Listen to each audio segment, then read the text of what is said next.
Tom, we are live.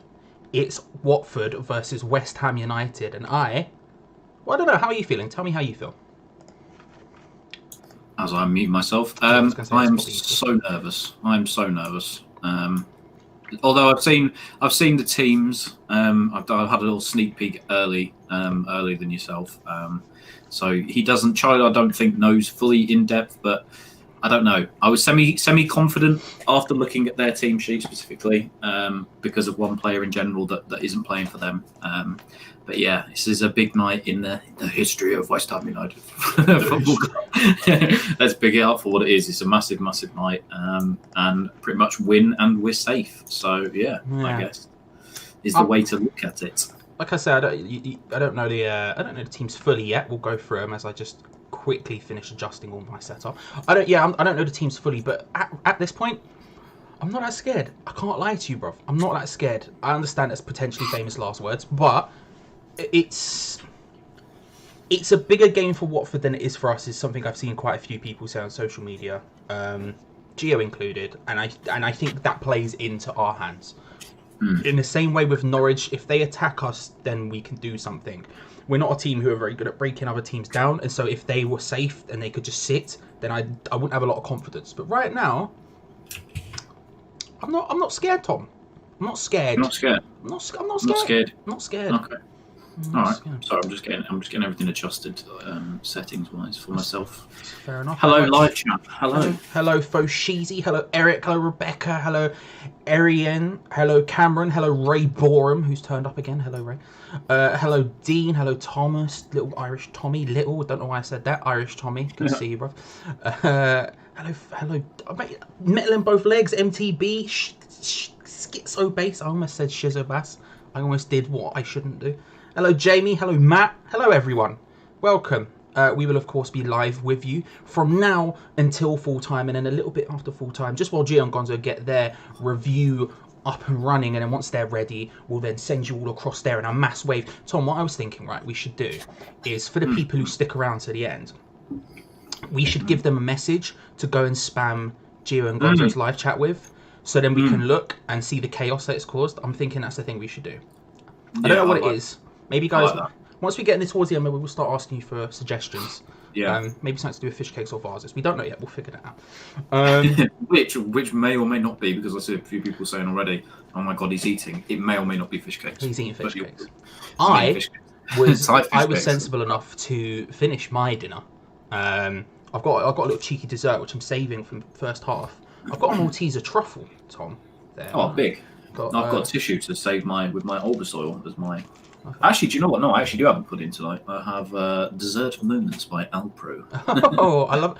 If there's one moment I like, it's a dessert moment. It's a dessert moment. It is indeed. So Tom, do you want me to go through the team so you can carry on eating? You can do. I'm just... I'll just... Quick question. Anybody in the live chat currently watching the West Brom game? I'm intrigued because at the minute Leeds are going up as pretty much, I think, champions at the minute, and I am quite excited. Actually, I'm really excited to have Leeds back in the Prem, not just because I'm up here and I have a lot of friends, obviously, that live up here that are Leeds fans as well. But I think it's so good for English football having a team like that back in the Premier League. So yeah, is anybody watching? I'll say this as well. I am very excited to see Bielsa in the Prem. Bielsa is an absolute madman, and I back that kind of techers in the Premier League all day of the week. I'm shocked he's still there, if I'm being honest. Grady Diangana is playing, by the way. Yes, he was offside for the first goal, which shouldn't really... Oh no, so for West Brom's equaliser, he was offside, so it shouldn't really have counted.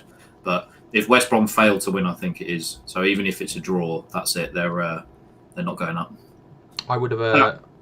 No, Leeds go up, sorry.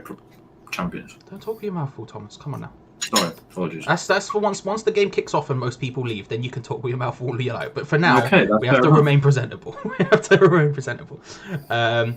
through the teams. So, Tom's obviously read them. I heard him read them out, but if I'm honest, I wasn't listening to I wasn't listening to a word he said. Huddersfield! Oh my God, they've done it. Emil Smith Rowe, of all people, who we were just talking about. We were just talking about. The Arsenal youth player. Arsenal youth player, I don't know. Okay. Sorry, I'm just messaging my mates from up north. Sorry, you be on professional. I'll carry the stream on my back as usual. Am I right? Okay. So, start with the defence. Fabianski, Johnson, Diop, Ogbonna, Cresswell. Okay. I'm happy at that. Ben Johnson. Ben Johnson at right back. I think tonight of all nights up against Danny Welbeck as well. Great finish, by the way, by Emile Smith-Rowe.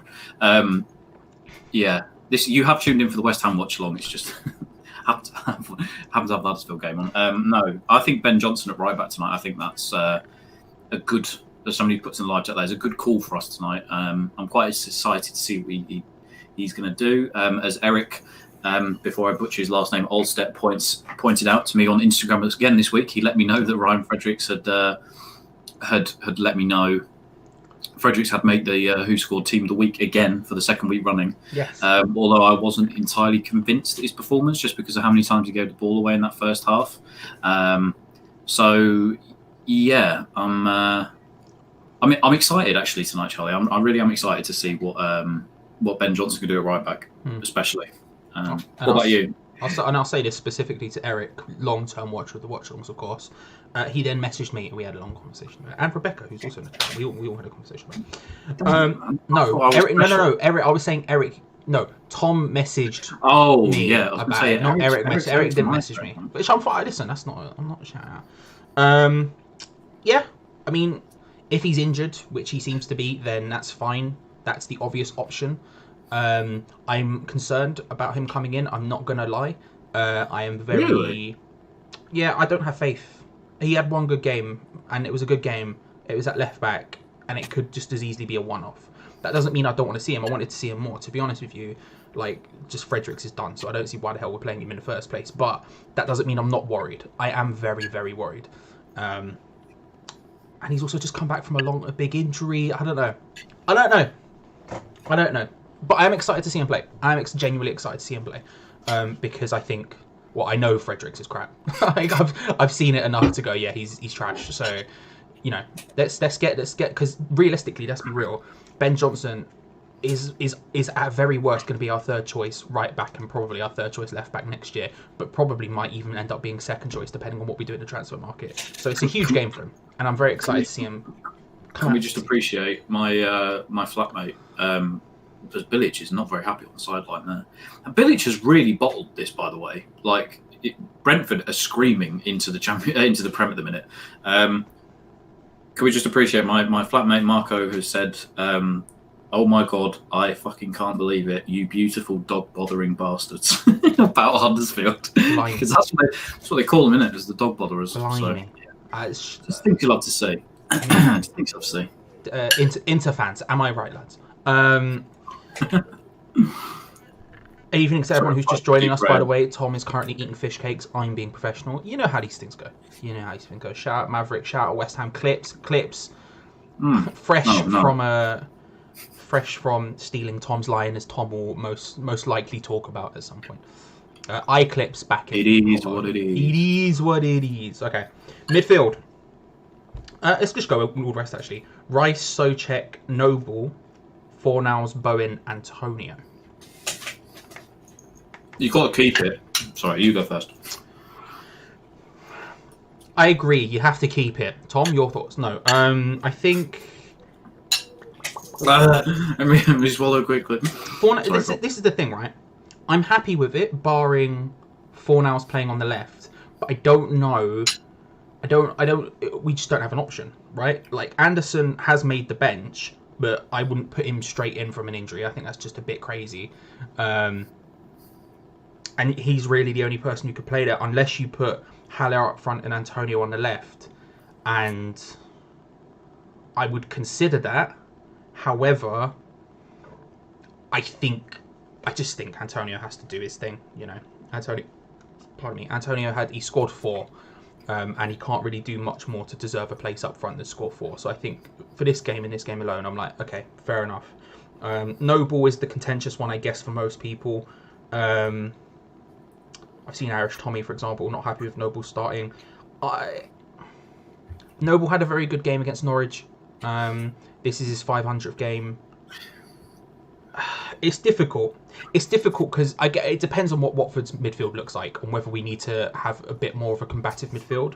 But again, if we had anyone else who could play on the left, ideally I would put them on the left and then have Fornals starting in that role with Rice and Souček. But to be honest with you, I've not been super happy with our midfield defensively since we've come back, and so having an extra sort of defensive combative midfielder in there might be a helpful thing. And like I said, he did have a very, very good game against Norwich in my opinion. His passing was there, so we'll see what happens. Tom? I don't think you can change a winning team, especially a team that just won 4-0. Okay. Fair enough, it's against Norwich, but you don't change your winning side unless there's injuries in place. You can't do. So for me, I thought Noble actually had a really good game the other day. I know I caught a lot of flack for it, and a lot of people were, said he wasn't good. But I thought his ability and his passing ability specifically, I thought the other day was second to none. It was one of Noble's good games. And they come far and few between at the minute. And I know obviously he put a comment out earlier saying he doesn't really care if people believe he should be starting week in, week out. And I didn't necessarily agree with that, but I'm optimistic because specifically with Watford, they don't have one midfielder, arguably the best player in their team tonight, and I think, especially with Souček's legs in there, and them not having an actual true proper defensive midfielder in their team, I think that we should win the midfield battle tonight. I hope.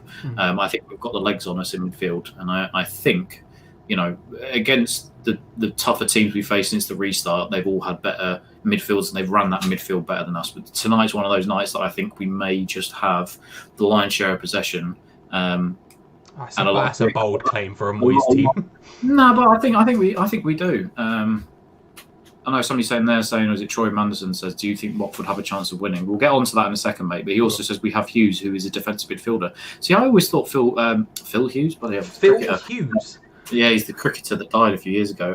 Will Hughes. I always thought Will Hughes was more of an attacking midfielder more than a defensive. Shows how much I've always seen him as a box to box, but then again, he's also played on the left quite a lot. I don't know. Will Hughes is a decent player. Troy Manderson, actually, let us know what your predictions are. If you're a Watford fan, which I assume you are, saying let us know your predictions. We're very interested in that. From a Watford perspective, what would that look like? Yeah, we'll have a look at the Watford team in a second. Bench-wise as well, I'm glad. I was about to say, so just in case you don't know anyone, I know Tom, but Randolph, Masuaku, Balbuena, Wilshere, Coventry, Anderson, Lanzini, Yarmolenko, Haller. I mean, I guess the thing there would be not starting Noble and playing Wilshere, for example, which I wouldn't have been against. But as I've said, I back Noble to start in this one. Depending on what Watford's team, which I will find now. It's a strong bench as well this time round. Everybody's sort of getting back to full fitness. So we have got game changers on the bench where I don't necessarily think that. As Rebecca's just donated €5 because she's in Ireland, so we can actually we can put her name now in the new. Yes. So just to interrupt you, basically. So as we said, we were talking about what to put in the bottom right hand corner because it was empty before. We've put recent donator for now. That's obviously you don't have to donate, not whatsoever. It's just we've been lucky enough to have a few, and we want to give a shout out to anyone who does do it. Because YouTube disappears very quickly. So. Yes. Although I was very tempted by the idea of time since Moyes' last sub. I thought that was a banger. But Rebecca, I will attempt to put your name in there in a minute. I don't know how I'm going to do it. We'll find out, won't we? Actually, yeah, Tom, you carry on talking while I try to do that. I'm sorry, I stumbled over my words. I was just reading. Troy Manderson says, who is a Watford fan, says, well, I hope for a 1-1, but it basically whoever will play well, but I think 2-1 Watford.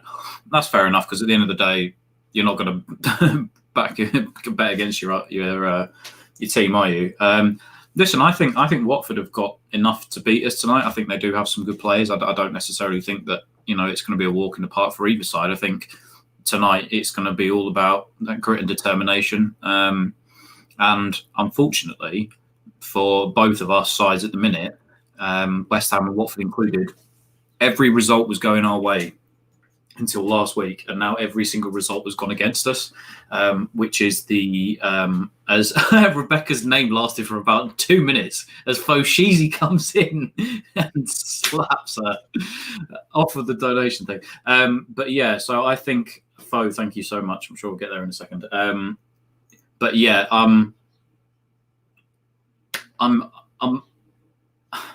I've got just completely sidetracked there by Foshizi. What was I talking about, Charlie? Yeah, the results. That was it. The results have completely gone against us. Villa winning and Bournemouth beating. We just couldn't have predicted those results. So a draw for both sides tonight aren't good enough. So both teams are going to have to give it absolutely 110% and everything tonight. So it should be a good game, and I'll be really disappointed if it is anything other than a full effort tonight from the players. And I think we've got a squad there that will do it tonight, as Leeds United are back in the Premier League for the first time in God knows how long. That is so special. I'm happy. I'm very happy. Slaven Bilic has really managed to cock up this run-in, who may have to go via the playoffs if they want to get back up to the Premier League. Anyway, I'm so happy for Leeds. What a great! That is the best thing to happen to English football in so long. And I'm going to tweet that when Charlie comes back. I don't know if I'd go that far. I don't know if I'd go as far as to say it's the best thing to happen to English football. But I think it's good for Leeds. Good for Leeds. They deserve it. They've been very, very good for 2 years. I think they deserve it. I don't know if I'd go, it's the best thing to happen to English football. No, that's the best thing to happen to English football in a long time. Leicester winning the league. Yeah, probably that, since Leicester winning the league. But that's still a long time. 4 years is a long time. Maybe I'm getting old. Maybe it's the old age in me that thinks 4 years is basically yesterday. But, it's a good thing. And Leeds do deserve it. Yes. Rebecca and Foshizi, they both. I felt bad. So you're both getting it. Fo, I will answer that question. I'll say it now. Yes, I did. I'll talk about it slightly during the game, potentially. I don't know. We'll see what happens. But yes, I did. I did. Nice. And I'm very happy at the main event result. Let me put it on there. Sorry, I apologise for his rude abruptness. Anyway, thank you so much. Like I said, so just to bring it back, recent donator thing. Genuinely, we're not telling you to donate. You don't have to. It's just a shout out to the people who have actually done it, because we're incredibly grateful, myself and Tom, for people who have done it. So we wanted to, give them the respect they deserve, which is, that little bit in the corner apparently. So I'll pull up the Watford team now. It is interesting looking at it now. Maybe I think starting Noble was the right decision. I'll say that now, looking at it, but we'll go through it. I'll read it all just out in a row. Foster, Femina, Kabasele, Dawson, Massina. I'm terrible with names, I apologise today. I've not been able to speak properly today, that's a problem. Cleverly Hughes Decore, and then Saar, Welbeck, Deeney. Yeah, I think maybe starting Noble was the right decision then, because that's a midfield of boys. It's not like I don't think they don't really have what I would describe as Troy has mentioned that he would describe Hughes as a defensive midfielder, which is fair enough. I wouldn't. Go on. Just trying to see what the guy's ordering over there at the ice cream pan. I'm sorry, I'm derailing again. Eating fish cakes, doing this. I mean, it's just an absolute nightmare. Although you say he's a defensive midfielder, which I think that's fair enough, he's not in the same sense of I don't know, it's just someone bit like Rice, for example, who's a very big presence in that area. And so I think Noble might actually be able to get a bit more joy than he would have otherwise if he is playing as the 10 out of those, which I still think should be Souček, but I think to be fair, in reality, I think they both go back and forward. I don't think it's necessarily anything there. And then I look at the bench: Gomez, Mariappa, Chalobah, Cathcart, João Pedro, Gray, Keena, Pussetto, and Eric, Herrera. I don't know how much that is. I'm going to have to quickly check what SEK is. Thank you. Isn't it? It's Swedish. Am I wrong? It's krona. Yes, krona. It's krona. Yeah. So what is? Thank you, Eric. Legend. I will put your name up in a bit after I've done this bit. But thank you. £20. I love that. Cheers, Eric. You are a G. So we respect you. Thank you so much. Really appreciate that. Which also means that I'm sorry, Fo and Rebecca, you have to take a back seat. they will in a bit. They will in a bit. Let me get through this. But I mean, like the midfield, it doesn't concern me too much. I mean, Decore is obviously a very talented player, but hasn't been doing it this year, to be honest. Yeah. Cleverly, I couldn't be less concerned about if I just don't care. Hughes, I think is Hughes. I like. I genuinely do like Hughes. I don't think he's an unreal player by any stretch of imagination, but I do think he's capable of doing bits from time to time. That midfield doesn't really scare me too much. Deeney, Sarr, Welbeck. Thoughts on that specifically? Sarr is the only one that worries me, really. And again, I like the fact that we do have a Watford fan in the chat because you can tell me, but Sarr is the only one that really worries me there, just because, again, Aaron Cresswell is going up against a really pacey winger with a lot of technical ability. Well, I imagine so anyway, and obviously he can score a few goals. He definitely showed Liverpool how to do that.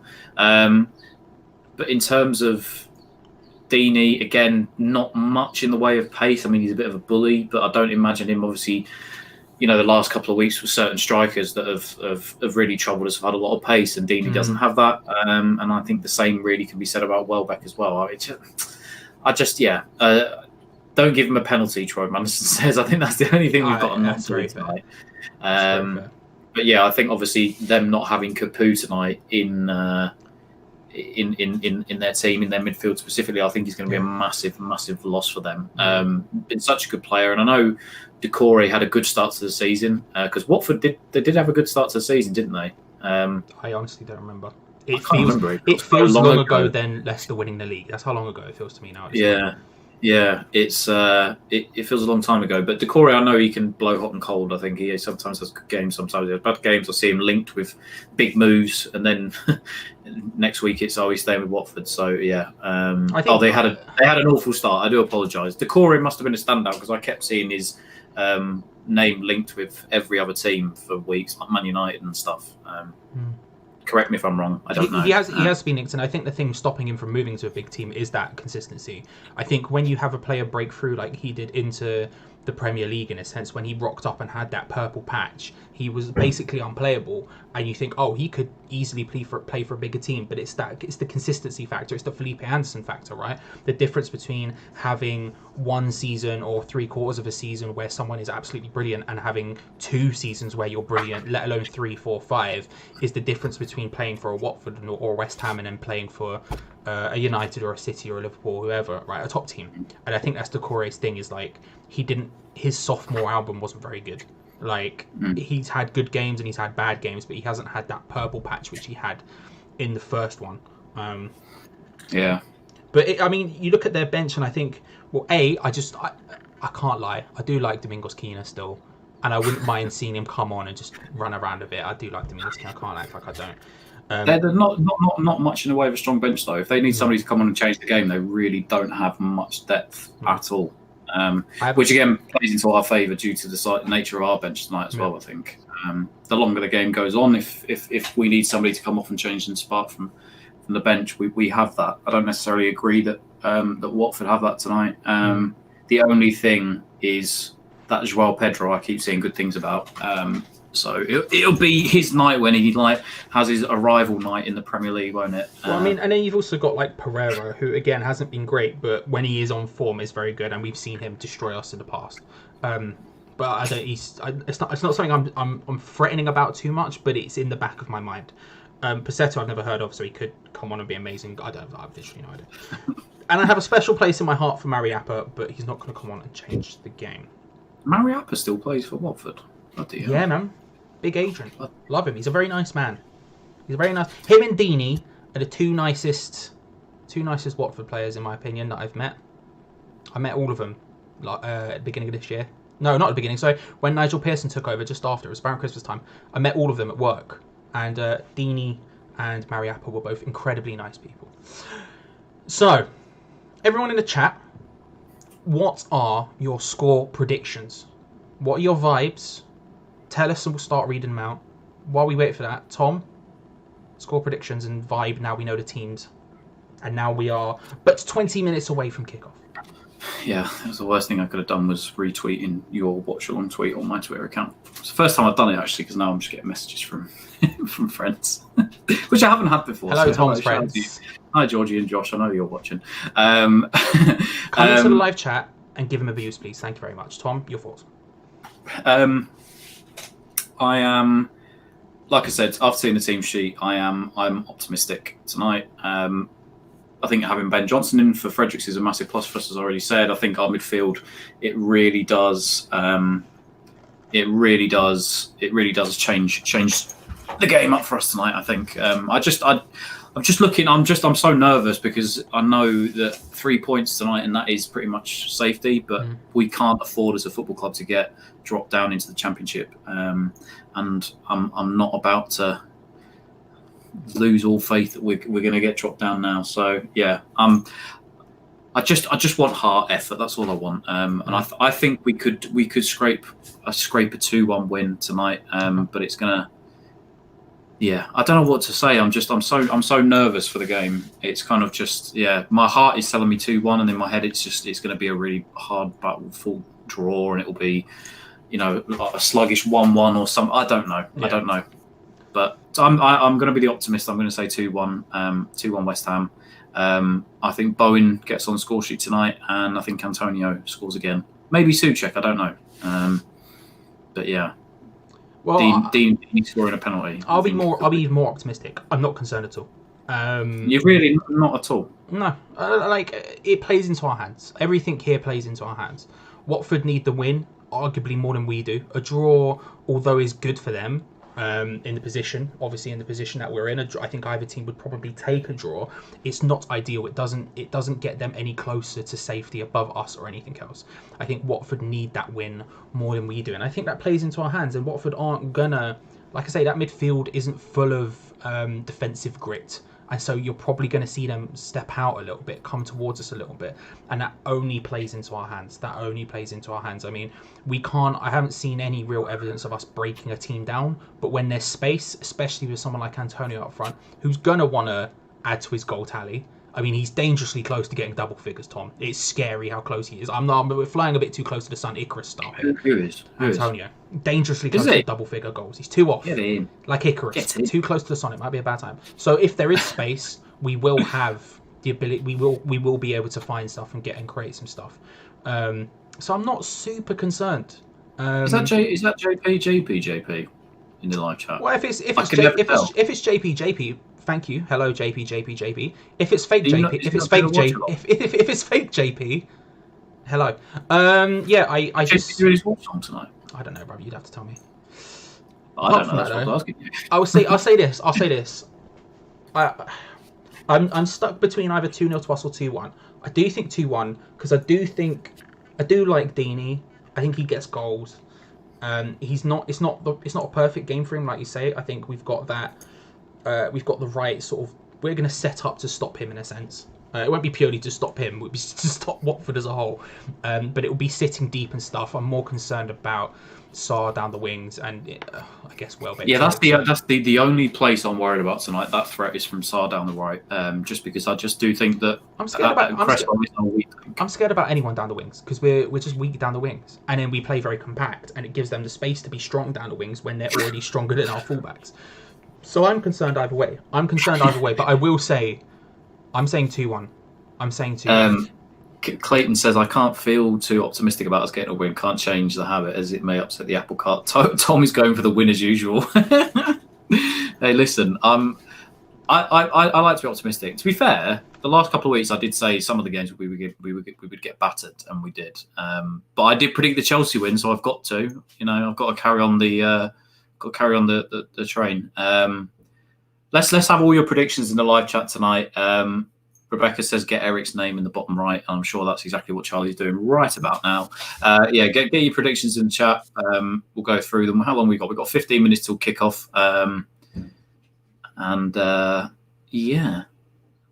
Let's see. I've taken Rebecca's name off and I've put Eric in. Yeah, well, and info will come off in about 2 minutes or so. Eric deserves the clout. Thank you, Eric, once more. Tom, carry on. You're talking Troy. What's Troy saying? 2-1. He's gone 2-1 Watford as always. Okay. Which is fair enough. Jazz is saying Super Slab lost. I know. I'm happy in a way, just because I wanted the Leeds back in the Prem. So Rebecca says, Tom, where are your AirPods? Oh, listen, all right, they're charging. They're ready for game time, all right? Notice the way he had to show you. He couldn't just say, oh, they're charging. He went, oh, look, they're charging. My AirPod Pros, everyone.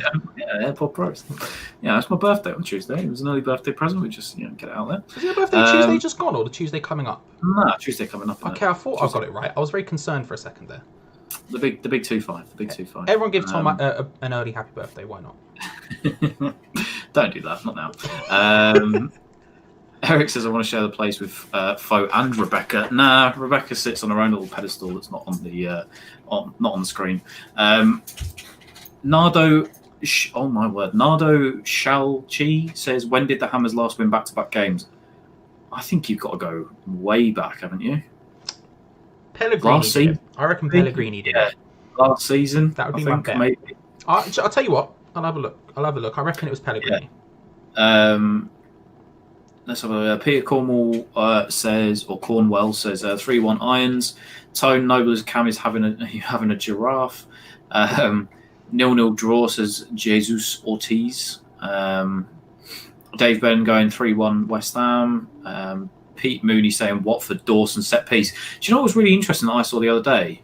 We are the third best team scoring from set pieces this season, I think. Really? We've had nine goals from, or maybe corners specifically, from corners.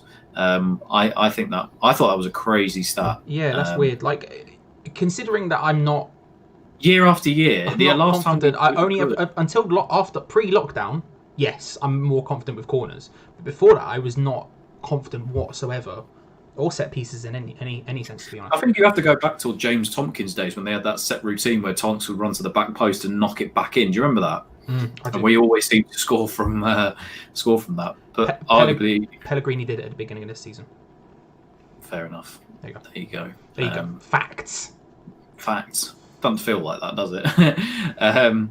Tony says Bowen going to ruin them. I think I agree. I love Jarrod Bowen. I think he's been an absolute revelation for us. Andrea Robinson, Mum, could you? What's my mum doing in the live chat? Big up Ted. Big up Ted. Didn't even know you had a YouTube account, Mother. What are you doing? Hi, Mum. Even though you're literally in the room behind me. Actually, I shouldn't tell Rebecca that because she loves my mother, and she'll probably just be typing in the chat now. Jazz said, "Will Ellen Road be packed with uni students next year?" You best believe it. I've already spoken to my mates. I'm definitely getting a ticket. Whether or not I can get into the away end or not, I don't know. But I'm definitely going to be there because I think that will be magical. Bob Collison says, "Listening to Martin Noble, he is proper miserable these days." I think it just happens when you get older, doesn't it? You know what it is. You become miserable as you get older. That's what I'm blaming my miserableness on, is me aging, even though I'm only 26. To be fair though, I will say for Noble, when you're constantly being moaned at by the fans for not being good enough or not, you should be starting, you shouldn't be starting, it probably will wear on you after a certain amount of time. Especially when you've given as much as you have done for this club, especially when it's your 500th appearance tonight as well. So there was a good article actually, I think this week in The Athletic, that talked about him having a statue built for him because of how much he's done for this club, and I think I agree. Where necessarily you may not be able to get a stand named after him because they're all taken up. He could get a statue. I'd be for that. I'd be for it. I'd be 100% that.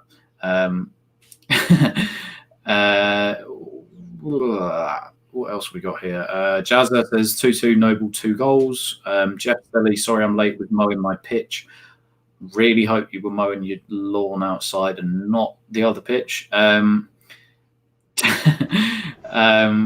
says, how are Watford defending set pieces? Not a clue. We do have a Watford fan in the chat, so he may be able to tell us. So he might be able to do it. Bowen has taken over from Snodgrass on the corners, says Ratchford. Do you know what he has? And he's got a wicked set piece on him, hasn't he? He's got that left foot, which is good. His delivery's been good. I'm not one for. I didn't think our corners were that great under Snodgrass. I felt he put it into decent enough position, but there was no He was just placing it there. There was no like whip. There was no. That's what I'm liking about Bowens is he's getting a bit of Swaz Techers on it. You know what I mean? Where it just wasn't there before, which I'm enjoying. That's not to say Snodgrass is bad. Obviously, it's just to say I wasn't someone who was super enamoured by him. Fot Guru says 0-0. Rebecca, massive hello to Ted. I love you. Final score 0-0. Foshizi says, hi, Andrea. That young Tom is a naughty boy. Agreed. Jazz are really confident this will end 2-2. Clayton says, why? What has Noble done for the club? Please tell me you're trolling. I really hope you are trolling, Clayton. I mean, arguably you could say, yeah, what has he done for the club? But, I mean, he's not won anything compared to other West Ham greats, but in terms of standouts, apart from spending his whole career, Clayton says, what has he done? I mean, it's a difficult question. I don't know if he should have a statue. I would much rather give him a contract working at the club in some capacity, and give him sort of a contract. If it was up to me, and I know this isn't exactly a business sense thing, this isn't a smart business thing to do, I appreciate, and I don't even know how you would do it. I should know, I was an accountant, but I didn't. But I would give him some contract that just says, basically, bruv, whenever you want to call it quits, you call it quits, but you can have your money until then. Like, you're here at the club, you are the club, sort of thing. I think I said this as well. I said this to when I did the My Hammers 11 thing with Russ. I'm not trying to self-promote here. It's just self-promote. Listen, I'll say this about you. A, it was a very good. B, Russ is very good, so go have a look at My Hammers 11. C, I don't think I'm doing the number 3, even though I said C. I don't think you need to. Yours got more views than literally anyone else from Hammers Chat. So I don't know if you need to self-promote it, Tom, but if you haven't gone and seen it, go watch it. Not after the match and everything else, and let's go watch it first. I think Paolo Di Canio, when he came to West Ham, he really helped bring West Ham into the Premier League era.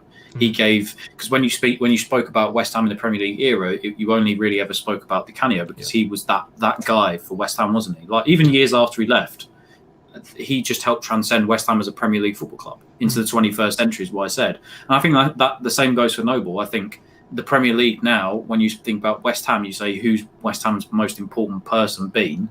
It's Mark Noble, because he's been there for so long, captain, Mr. West Ham himself. Fair enough, he may not have won much, apart from, the Championship to the Premier League playoff final trophy, which is a big trophy in itself. But I think, like we said, you do not get players like that anymore. I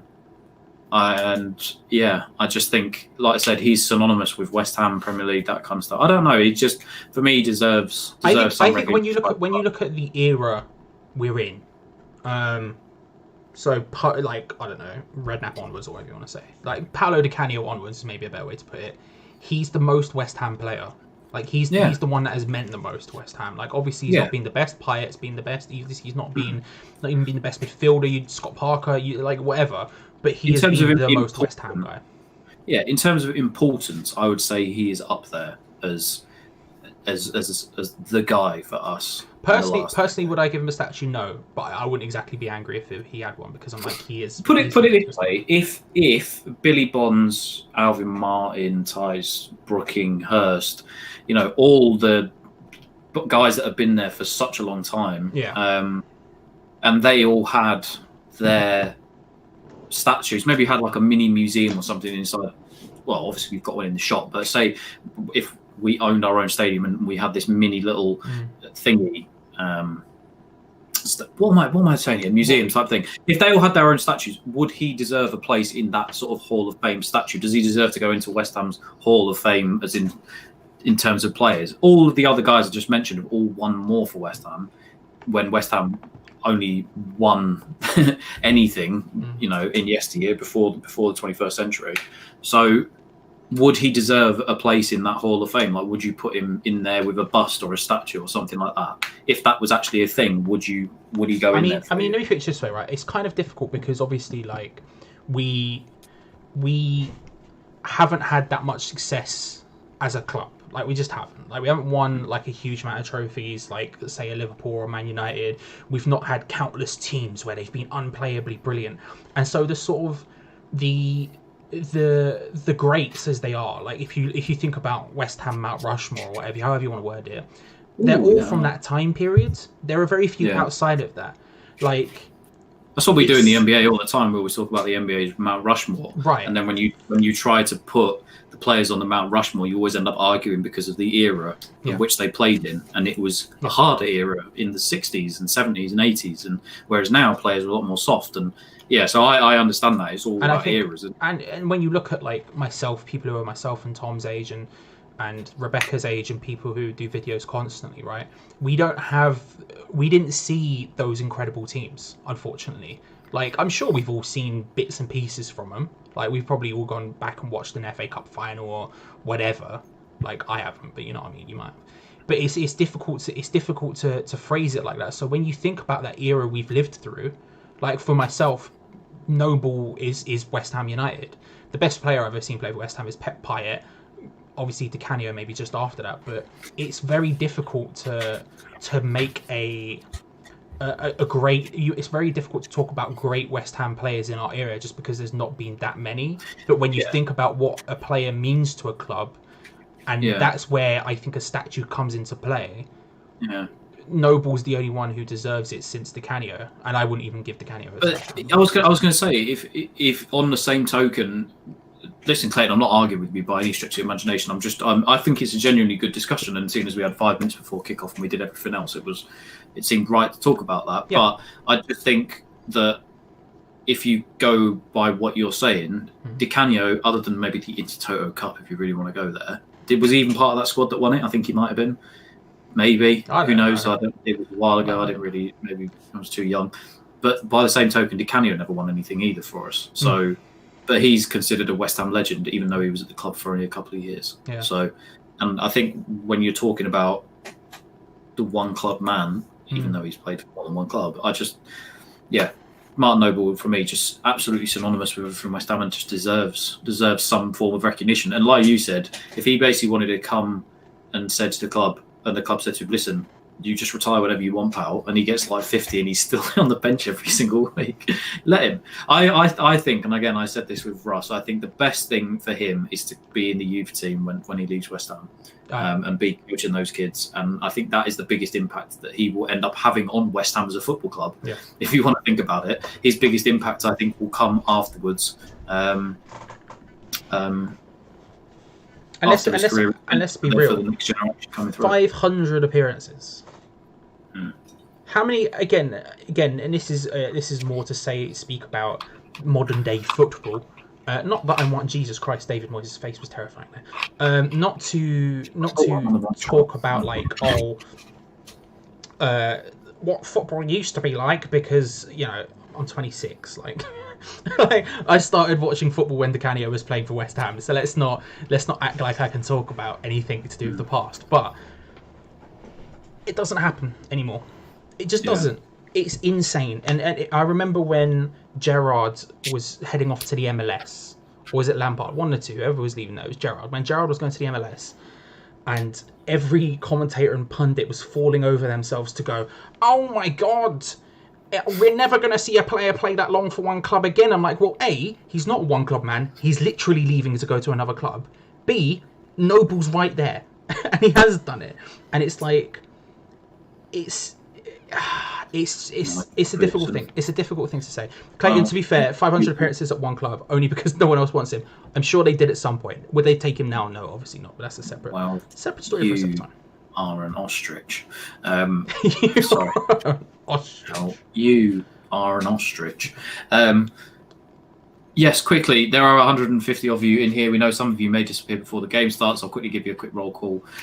Just do drop a like on the video for us. Your support has been absolutely unbelievable. Donations, likes, subscribers. Just ticked over 12,500 subscribers tonight as well, which is always helpful. The views and the subs have been blowing up the last few weeks or month, I would say, in part due to these watch alongs. So yeah, just drop a like on the video, subscribe if you haven't already. Really appreciate it. Helps us, helps the channel. And myself and Charlie go to bed happy tonight, basically. Yes, thank you so much. I mean, like, it's kind of weird being able to see the live sub count go up during these things, because, like, I don't know, we have had the live sub count since we changed over to this to this style of videos when Hangouts went away about 2 years ago now. But it's just weird while me and you are sat here doing a show, Tom, seeing it go up. It's weird. So thank you so much, genuinely. If you even if you haven't liked and subscribed or whatever, thank you just for joining us. We do appreciate it. Yeah. But also, give us a cheeky like and subscribe. Do you know what I mean? Just a little cheeky one. Just a little cheeky one. Not a big one. Just a little cheeky one. Just a little cheeky one. A little cheeky one. Tom, I've got a question for you, right? As kickoff's about to happen, what's your opinion on the goal music that's been going on? I just wanted to talk about it. We'll give that one. I saw Jazza say, could we get a little iron spam in the chat? If you can, just to make Jazza happy, a couple of iron spam in the chat. A little iron spam in the chat, just for Jazz. If you could, just a small one, just a tiny one, just to keep Jazz happy. Jay's a great lad, so. Goal music, I haven't really noticed it because we haven't been scoring much at home, have we? No, but we have been. Well, we have, but I don't not a huge amount or anything. But it's just I find it very weird that this goal music thing's been happening all of a sudden. But it's like I get why, but it's like if Russ is in the chat, I want to know if it's him doing it for a start. Carry on. It's almost as if when somebody is over, like the Man City commentator when Sterling scored the other night, and he came over and he's like, "Goal scorer for City, number 7, Raheem Sterling." And he's just like shouting out. I'm like, who are you shouting at? They can hear you below. Yeah. I get it. But yeah, I mean, I think it is Russ that does all that, so it gives Russ a job. I'm gonna have to message Russ and give him a little question, give him ask the thinking behind it. Should we ask for a halftime tune, see if we can hear it? Oh my god! All right. What are we saying? What kind of song we thinking? I'm feeling Firestarter by The Prodigy. No, I don't know what kind of. Well, hang on a minute. Oh, you want to come and say hello, do you? Oh, hello. About time you came in, isn't it? What time are you on, just so we can sync up properly? Don't worry, you go full screen in a minute. I am at 117, 19, 20, 21. It's what it says. For me for a second. I literally can't because I'm on Now TV. Pausing's not a thing you can do. Okay, you're about 2 seconds ahead of me. 2 seconds is fine. 2 seconds is fine. A solid 2 seconms ahead of me. I'm eating a Maltesers truffle. Hello. Hello. Time to dig into the pudding. That's what this is. Come on then. You want to come on the bed? You've got to hello to the stream. Come on then. There you go. There you go. You're going to come say hello. A full screen. Come here. You come here. Come on then. Come here. There we go. There we go. It's just part of ritual. Ritual now. It's part of the stream. It's part of the stream. Do you know what I mean? I feel like it's like the stream is like in this description. It should say Charlie, Tom, and Maisie. You know, because Maisie is just an integral part to the stream, as either one of us are. Let's be real about it. I feel a bit uncomfortable watching that. I'm not gonna lie. I've minimised it again because I was feeling a bit uncomfortable. Yeah, that's fine. It was a bit too. It just shows me looking a bit at that, too much. How much? As if Mikel Antonio has the most goals since the restart. Mad. There you go. There you go. Yeah, that angle of me just makes me realise how long my hair is. It's not as tall on Gio's Boris Johnson level, but it's getting long. It's getting long. Hammer down under Maisie, Tom, and Charlie. Surely you're dead correct. Apologies. You know he's up at 3 a.m. to watch this match. Oh, shout out! You got to respect it. You got to respect it. But of course, Maisie should get top billing, and I agree. Tom should be second as well. Maisie's the main event. Maisie is the main event. She co-mains. Yes. Death Taxes and Maisie making an appearance on the watch long. They're the only sure things in life. They're the only sure things in life. The day that she makes it into a this dog is fucking more interesting than watching West Ham. Stop trying to influence clips. Let clips be clips, bro. He owes me. Doesn't owe you now. Anyway. Shout out to Clips. Thank you for joining us as per usual. And again, if anyone doesn't follow West Ham Clips on Twitter, do that because he makes banging videos, bangers, absolute bangers, mate. Yeah. 1 sec. Let me quickly eat this yogurt, Charlie, and then I'll be back. Having a minor problem with my sound. Don't know if it's my headphones or not. Trying to figure that one out as we go.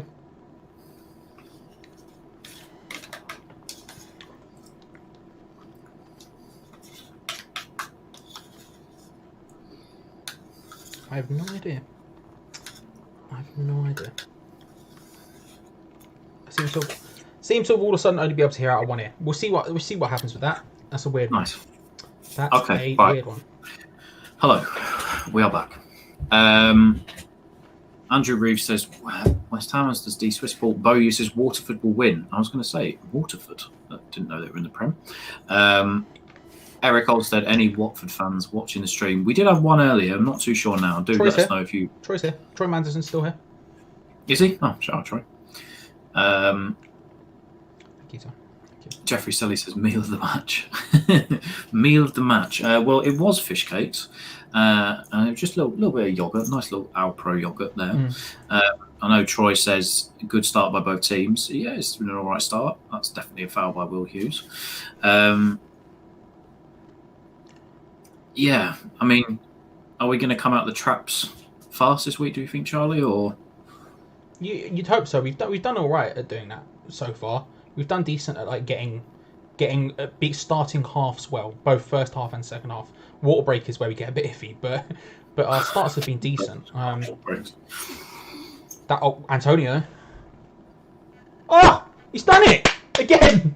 Somehow he's managed to. How's he managed to get it in with his weak foot? That man cannot stop scoring. I respect it. I don't know how he's done it at all. Unbelievable. I'm sorry I was behind you there by a good 4 or 5 seconds. No, it's okay. You want to discuss the goal quickly? Well, I'll put Maisie out. It's flicked through by Fornals, and Antonio, who on his weak foot has managed to just flick it in. Let me just do this. So it comes across to Fornals, who just outside the D tries to flick it through. It deflects off one of the Watford defenders. Don't know which one, and it ends up Cabasele, I think. And then Antonio on his weak foot nutmegs the keeper through the keeper's legs. Tom, through the keeper's legs. Yeah, I've just seen that. Unbelievable finish. The boy is on absolute fire at the minute. You've got to respect it. You really do. You've got to respect it. It's a start for us. Brilliant start. Just as we were saying as well, we've tended to start halves well, and we've done it again, and that's excellent again. And that gives us so much more power because again, if Watford weren't planning on coming at us and maybe thinking a draw, they've got to even more now, and that will play more into our hands because the more spaces they leave, the more opportunities like that. I think it was Cabasele that deflected off. I'm not entirely certain. I believe. If my Watford knowledge is correct, which I don't think it is, but good. Just an absolutely brilliant start. All we needed was a good start this week. Just let the confidence go in. That's it exactly. Tone says, well, I feel slightly more relaxed now. They need to win. Well, of course they do, but I think it just more so than us. It'll relax any early nerves. Yeah. Which is the best thing for a game of this nature and size. Fiona says, are you doing Arsenal versus West Ham tomorrow? Arsenal versus Man City tomorrow. She did definitely put Arsenal versus West Ham. The first one about. Yeah. No, we're not necessarily a footballing channel. We are West Ham first and foremost. We will be doing West Ham versus Manchester United on whenever it is. Wednesday? Midweek. Wednesday? That sounds about right. I don't know for certain, but we'll be doing it then. We'll be doing it then. Sorry, I'm inhaling Olbas for anybody wondering what I'm doing. To keep my breath fresh. Fair. It's a rough old time for us hay fever for suffering folks.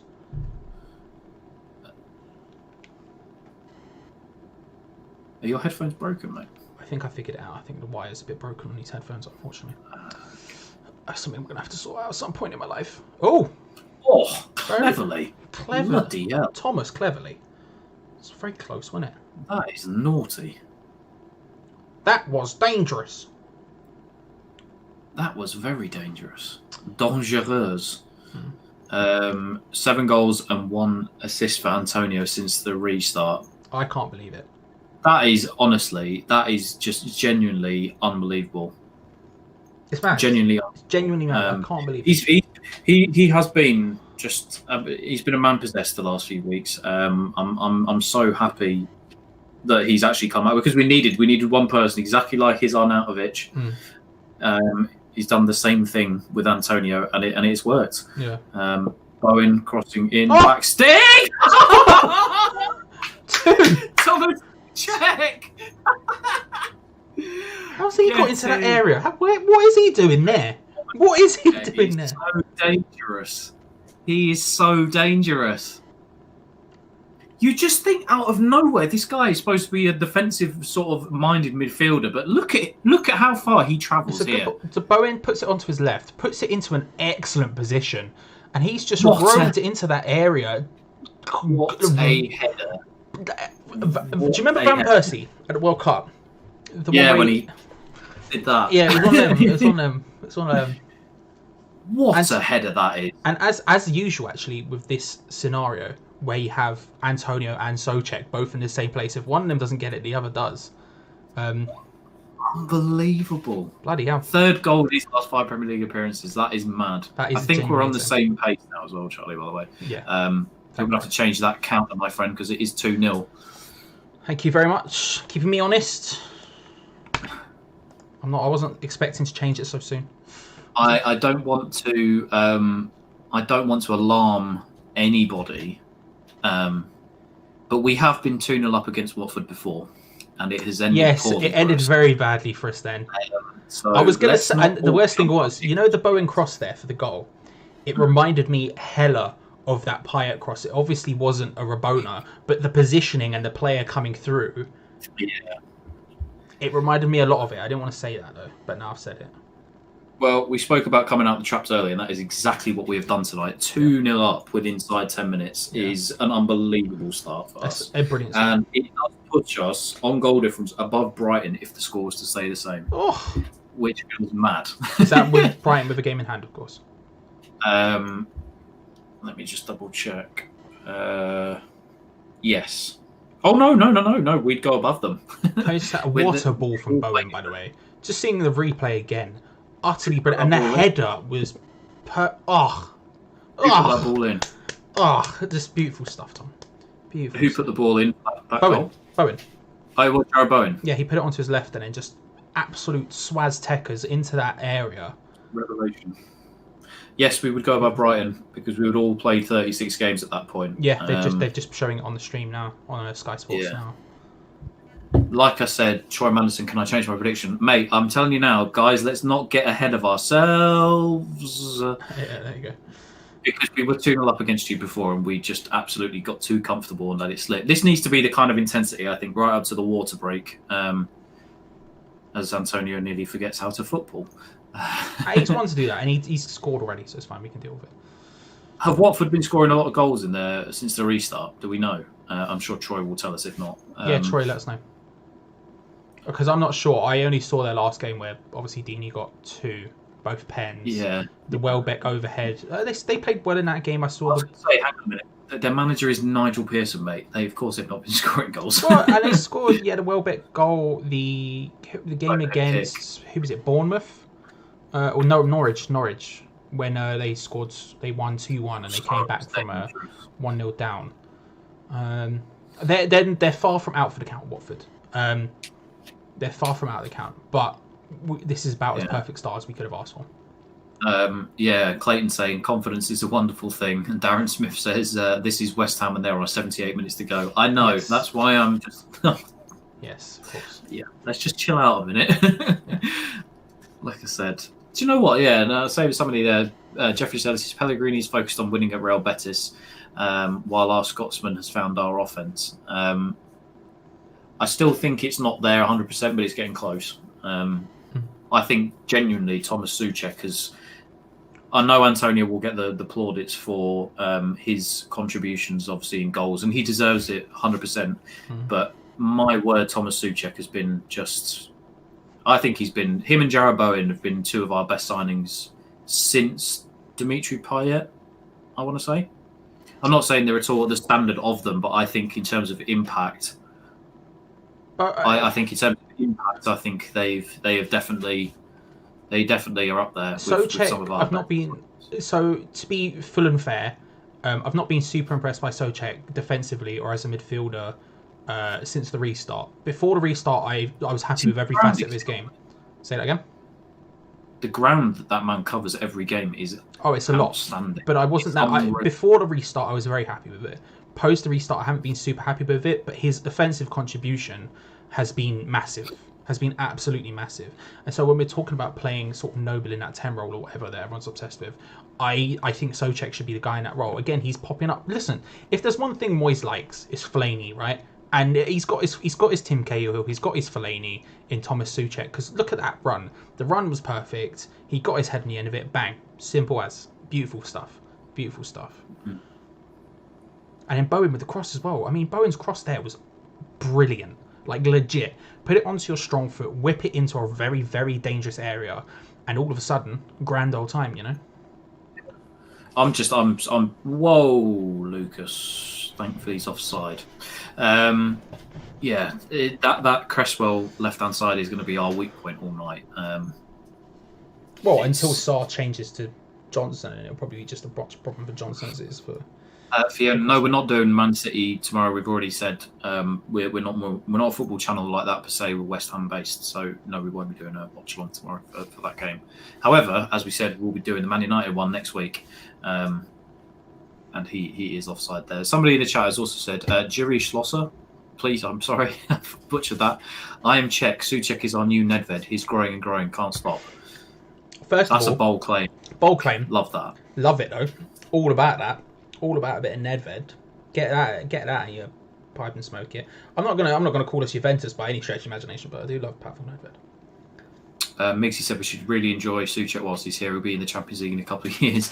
Do you know what? Like I've said before on these live streams and stuff. I've watched him twice when he played Inter Milan in the Champions League, and I was really impressed with Slavia Prague. I couldn't necessarily tell you how Souček played in both games. I just know I was super impressed with how Slavia Prague played in those group games. Depending on, it was the group of death as well, and Slavia Prague. Have I got it right this time?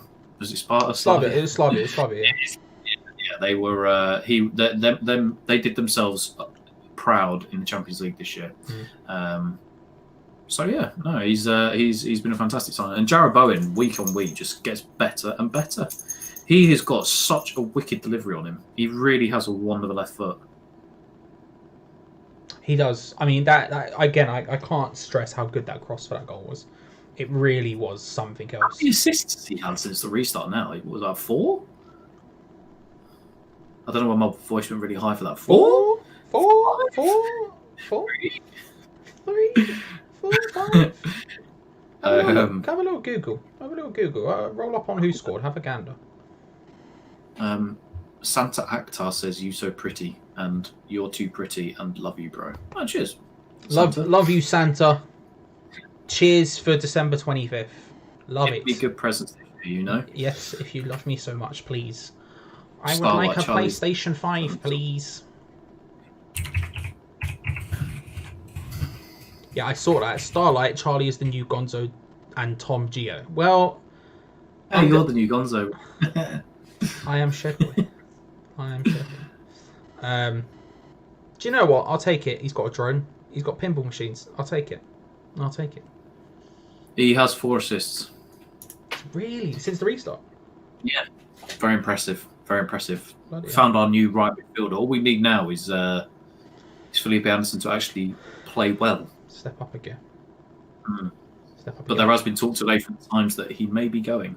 And I tweeted about it, and then I didn't check my Twitter, so I suspect I've probably had some people firmly disagreeing with me. But I think if he leaves, it's a horrendous indictment of West Ham United, if we're being honest.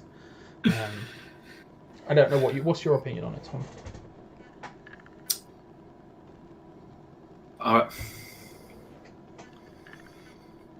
So I tried to stifle you on. It didn't work. I really want him to do well.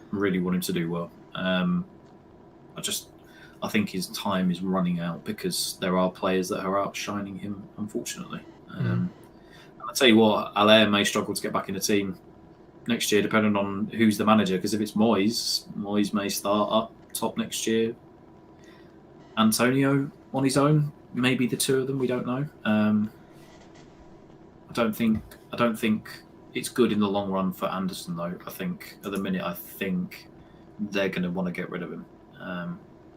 Yeah, of course they will, because he's on high wages. And if there's one thing GSB do is get rid of high wages. They sign someone off on high wages and then instantly complain about it. That's what they do. They're idiots. Look, I said this. I think if Anderson was to leave, it'd be a massive indictment on West Ham United in every facet. I'm not just talking about... And when I say indictment, I don't mean it will be bad for West Ham because he's such an incredible player. That's not what I'm saying. What I'm saying is it's a huge negative as Watford put the ball into the box. Nothing quite there yet. But gets control. Deeney lays it off. Decore, I think. Maybe. Plays it out wide. Deck. Way there. Well done, Ben Johnson. Free kick. Oh, well, that foul there, right? Free kick. Yeah, I don't mean in that sense he's such a great player that it'll be a massive loss. But what I mean is, if he's such a bad player, then why did we spend 45 million on him? And I'm not saying that proves he's a good player. I'm saying if he was such a bad player and we knew this going in, which everyone keeps saying, I've seen quite a few people say, well, Lazio fans warned us and all this other stuff. So if we knew that going in, why did we spend 45 million on him? That's a bad indictment for a start. B, I don't think he's a bad player. I think he's actually an outstanding talent. I think he's obviously not got the consistency, but that's up to managers to get it out of him. And again, that's a hugely bad indictment on our ability to hire managers. We get one who bought him for 45 mil and then got the exact opposite of that style of manager in for the next one who also can't get out of him. And so I think Felipe Anderson is a case in horrendousness at West Ham United. And I feel like us selling him puts the bullet point on an already incredibly bad sentence. But as a player, I think he's incredibly good, and I want him to play because I just think he's very, very good. He's just not. He's been crap all year. Still one of our highest creators, though, depressingly. But there you go. That's just the way it is. Got a sad indictment, really. Another one, a damning indictment, maybe. Yes. Fiona says again, Arsenal versus Man City tomorrow. Are you doing? Fiona, I'm going to ignore you next time just because I've already answered it twice. No. Answer honestly. Fiona, no, we're not doing Arsenal Man City tomorrow. We will be doing Gio Goz might do a video. I don't know. I'm not them. But us personally, we're not. If you ask again, I'll give you the same answer. My brother asks. They probably watched his YouTube highlights and decided he was amazing. As Ben can attest, the Anderson is not a household name in our group chats. My dad does not like him at all.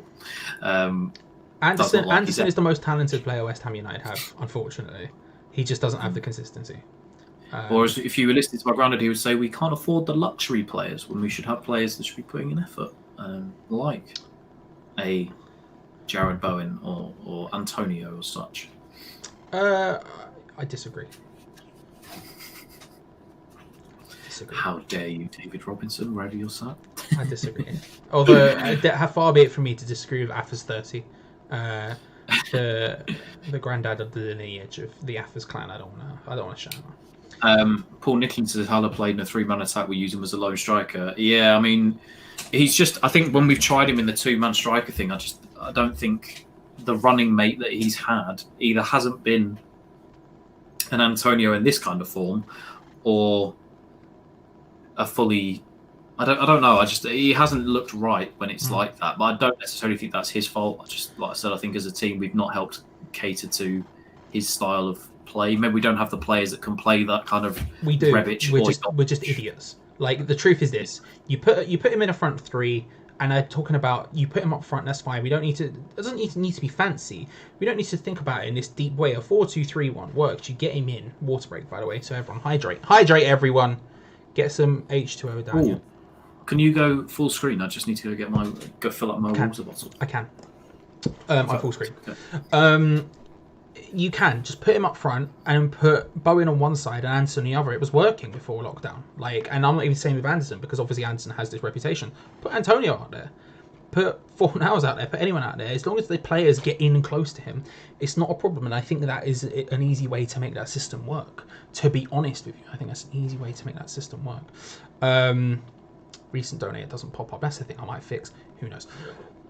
how are we? What were you thinking? Now we're halfway through the first half.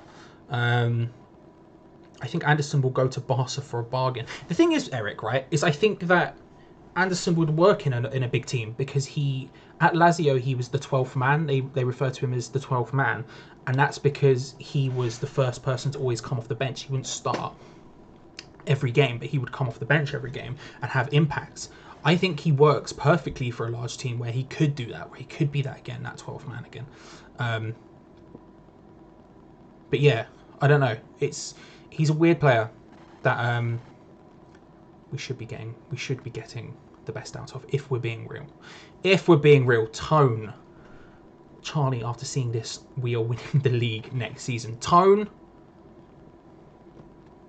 Why not, right? Leicester City did it. We can do it. 5,000 to 1. Let's go. I actually think we'll be favourites to go down, but let's go. Let's try it. Why not? Antonio, 30 goals a season. Stranger things have happened. They haven't. Jeffrey Steady. Charlie, what is your favourite band t-shirt you own and when will you wear one on your streams again? That's a great... Well, thank you, Steady, for a start. Jeffrey, for a start. I don't actually have many band t-shirts. Most of the t-shirts I wear that look like band t-shirts are wrestling t-shirts. My favourite band t-shirt is I have a jumper, but out of the band ones I do have. My favourite one is a We Are Scientists jumper from 2010, maybe even before that, 2009. Something like that, because I love We Are Scientists. They're a rock band from America. If you don't know them, you should check them out. They're very good. But yeah, that's probably my favourite. It's also just a nice warm jumper. Not in this season. I'm sweating buckets right now. But in general, I do love it. I'll wear next one for you, Jeffrey. I'll wear that style thing, because right now I'm just wearing a grey video game t-shirt. Because I am what I am. Fluffy Python, great start, but let's not get too cocky. This is West Ham we're talking about here. Very fair. Very, very fair. Like I said, I don't think Watford out for the count. We've been 2 up against them at the London Stadium before and they come back, so I don't think we can just act like they're not going to do anything. But we've started well and we've put ourselves in the best position possible. Moe's? I'm going to go with Moe's. Charlie, what is the future of Declan Rice? I think the future of Declan Rice is, if he stays, it's only for 1 year, but I don't think he will. I think he'll go. I think he will rock up at a bigger team than us. I'm personally more concerned about him going to Man United than I am Chelsea, although Chelsea do seem to be in the driving scene, splashing that cash at the moment. That's what my gut says. Tom, what do you think? Future of Declan Rice, just very quickly. I think he's obviously going, but it depends how long before he goes. I think... What's being called here? I think he stays for another year. You reckon? Before he goes. He's only 21. I don't think he's the type of player that will make a rash decision unless his agent tells him to. Is this handball? No, he's got not a chance that's handball. Sorry, my nose is very bad. Yeah, I think he stays for another year. Who's this down injured? My gut said Rice. Sorry, not Rice. No, but I'm not sure. Is that Cresswell? Yeah, Cresswell. VAR is checking for violent conduct on Cresswell from Sarr. For me, no. I think it's just stupid. I think it's just one of those things where the arms are flailing when they shouldn't be. I wouldn't put it anywhere near violent conduct. As Tone says, it's only Cresswell. Sorry. That VAR thing just doesn't even sit on our screens. Because the best screens in Europe. The biggest screens in Europe is everything about us is ridiculous, Tom. Everything about us is ridiculous. It's because we have those. I've always wondered that. I've always thought that, right? From a production standpoint, I apologise if I'm about to get a bit nerdy, but I've always thought that because obviously they're widescreen monitors as opposed to 16:9. They're probably like 23:9 or some nonsense like that, right? So I've always wondered if they edited videos in that ratio to play, or whether it's just 16:9 and you just see the middle, and they've just thought about what's in the middle. So I assume it's just in the middle. And it's just an interesting thing. Again, it's something I should ask Russ. Get some info. DB Clips YT. What's your opinion on the future of Ismailani Sarr? Sorry. He's very good. If he could do it for a second season, then he'll get a move to a bigger team. No offense to Watford, I would say the same about West Ham. When I say a bigger team, I mean someone fighting for Europa League or whatever. An Everton. I mean, potentially an Everton or someone like that could take a punt on someone like Sarr. To be honest, it could happen. It could happen, but I don't think he moves yet. I think if any team were to go for him, it would be a bit premature, because he's more, in my opinion, I think he's. Oh, I don't know if I want to say that. I don't know if I want to say that, Tom. What do you think, Sarr? What's happening? Ismail Sarr. Yeah. I don't know enough about him to comment on something like that. I just don't think my opinion would be. Well, I honestly don't know too much about him. I know he was a big talent before he came to the Premier League, but obviously I think maybe him being in a team like that hasn't exactly helped him to create and score more goals. But again, saying that though, I guess maybe Watford fans thought he'd be similar to Richarlison for them, Sure. but he's not done as much as that, as we see the lovely Karen Brady and her husband. Of course, I say the lovely Karen Brady jokingly. I've got. Do you want me to really anger people? I could get people very angry right now. Go on, get me angry. She's just fine in it. I'm not really that fussed. I've not really got a problem with Brady, to be honest with you. I've got a problem with the other two. I think this is the way I put it. I don't think it matters who's in her position, because she's got two idiots above her who set her terms of service. She is doing what the other two want. If they go, then it will be a bigger thing. I don't really, if she's here or not, I just think they hire someone else who's just as bad and just as stupid as, just as ineffective as she is. Yeah, I think she gets the flack because she is very in the public eye, and she shields him.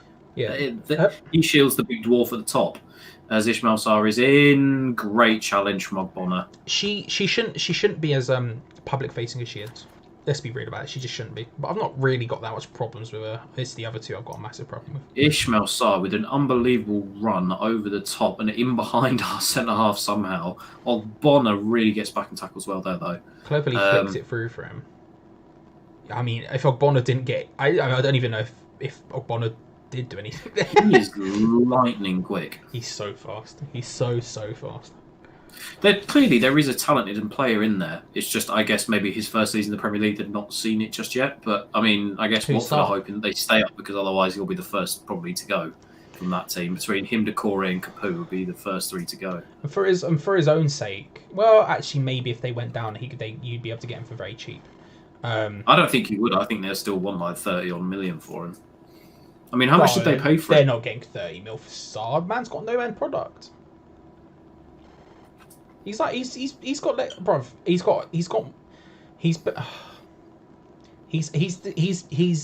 Watford's Saint Maximin. No end product or pace. You know? To be fair, he's the only one that really looks like dangerous. Any danger of us conceding would be him. Yeah, now. I agree.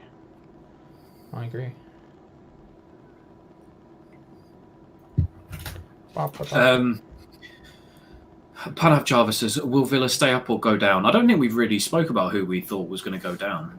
Because up until a few weeks ago, I thought we were off down. But my tone quickly changed. I think Villa are gone. And I genuinely think Bournemouth are gone. I think they need a miracle. Bournemouth are definitely gone at this point, I think.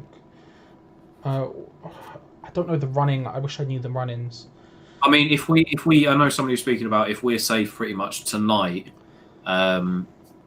then, you know, at least if we lose to Villa on the final day, Villa have got potentially a chance of staying up, maybe sending Watford down. I think Brighton are too far out of it like us. I don't think in any way are they going to get dragged into it. So at the minute it's still, because they're down there, I say Villa and Bournemouth, but I think obviously Watford, they lose tonight, and I think Watford's last two games are very difficult as well, if I'm not mistaken. Watford are one of the ones it'll be Villa or Watford who stay up, and I think it will be Villa's last game being us really helps them. If the pressure's off of us as well, then yeah, it really does. Because I think it will be. Well, we haven't. I'm gonna say Watford. I'm gonna say Watford just because they've got the points. So I'm gonna say Watford stay up, Villa go down. Villa, Norwich, and I think Bournemouth. just at the minute on points. I don't know what the goal difference is like between Watford and Villa and Bournemouth specifically. I haven't actually checked. Dominic Cruikshank asked thoughts on Dean Garner at West Ham next season. Yes, I'm excited. I'm all about it. All about it. Oh, Antonio pass. sets Fornals, who just doesn't have that extra pace, does he? Yeah, it's nice. Deflection, another corner. Take that. Seeing as I know how dangerous we are at corners this season. I'm very excited about Dean Garner at West Ham next season. And I'm certainly not saying I don't know who he starts ahead of and where he fits in, but I'm very excited. Playing him on either wings, I think he's a great option in and around the squad. I just hope if he gets some sort of a right foot, I think there is a real player there. Because I just think I don't think he's at the level of Yarmolenko where even if he cuts back on his left, it's so difficult to finish. Like that goal from Yarmolenko against Chelsea, it doesn't matter. He's so good. Corner ball played in. I agree. I ultimately agree. I think he's a very exciting person, and all of a sudden you have, even if he's not starting, having someone like Dean Garner on the bench to come on is excellent for us. Absolutely, genuinely brilliant for us. Rice. Holy! Decky Rice! What a boy! Absolute worldie. Gets in. We're 3 up. We're 3 up. What's happening? Did you see Foster's reaction there? He just looked at the camera and went, wow. You need to see that behind. What a finish. Please stop it, Declan. People just want you more and more. What the hell was that? Wow. Oh my goodness me. Hang on. What's Festa? Festa Skank. Shout out to Lethal Bizzle. Holy moly. Let's have a look at that. I'm trying to see. Festa, man balling out here like Iniesta. Mate, that has come from nothing. Hell Charlie, was that? it was 3-0, as the chat just reminds us. Oh, thank you, Hammer. Thank you, Hammer. You mentioned it. I mean... I'm so happy, don't get me wrong, but Declan Rice, you've got to calm down, mate. Yeah, please stop. You were already worth so much. Please, just tone it down a bit. I wanted to relook at that again, because I feel like Foster's positioning was potentially horrendous. But yeah, he did say wow, so unless he's saying it on his own ability to save that, or if it was just an absolute... Well, when I say horrendous as well, that's not to take anything away from oh god, I'm getting notifications from Jazz, and you can predict what they say. I'm getting messages from people I know as well. You just put what guy my mum works with just texted me saying, "Mate, Rice's goal." No, I know, but I mean, so I'm in a group chat with Jazz, who messaged the group chat. Where is it? We love you, Moyes. We do. Oh, David, we love you. Okay, well, Jazz, maybe pushing it a bit. No, when I say horrendous positioning, I mean, like, I just wanted to know. I wanted to see, because it must be Swerve that threw him, because he stood still, and it wasn't like it was super in the corner on the side netting. It was corner, but it wasn't like ungettable. I need to relook at that, but what a goal. Tone asked, do you think our players are doping? I mean, there is a good chance that they're doping. After this restart, there is a great chance they're doping. Oh yeah, well, Jazz has just put, are we all in the same Twitter group chat? Because I've just somehow been added to it. Which one? Unless he's just added everybody in. The one that I'm getting messaged in is Hammer's Polls group chat. He's just put it in a Twitter group chat with a few people. Well, he's put it in 3 separate times, so I assume he's copying and pasting it to everyone right now. Yeah, I mean, wow, this team right now is clicking on all cylinders. I mean, they are just... We've been unbelievable. Great tackle, Ben Johnson. What a challenge, kid. Ryan Fredericks could never. This is... I'm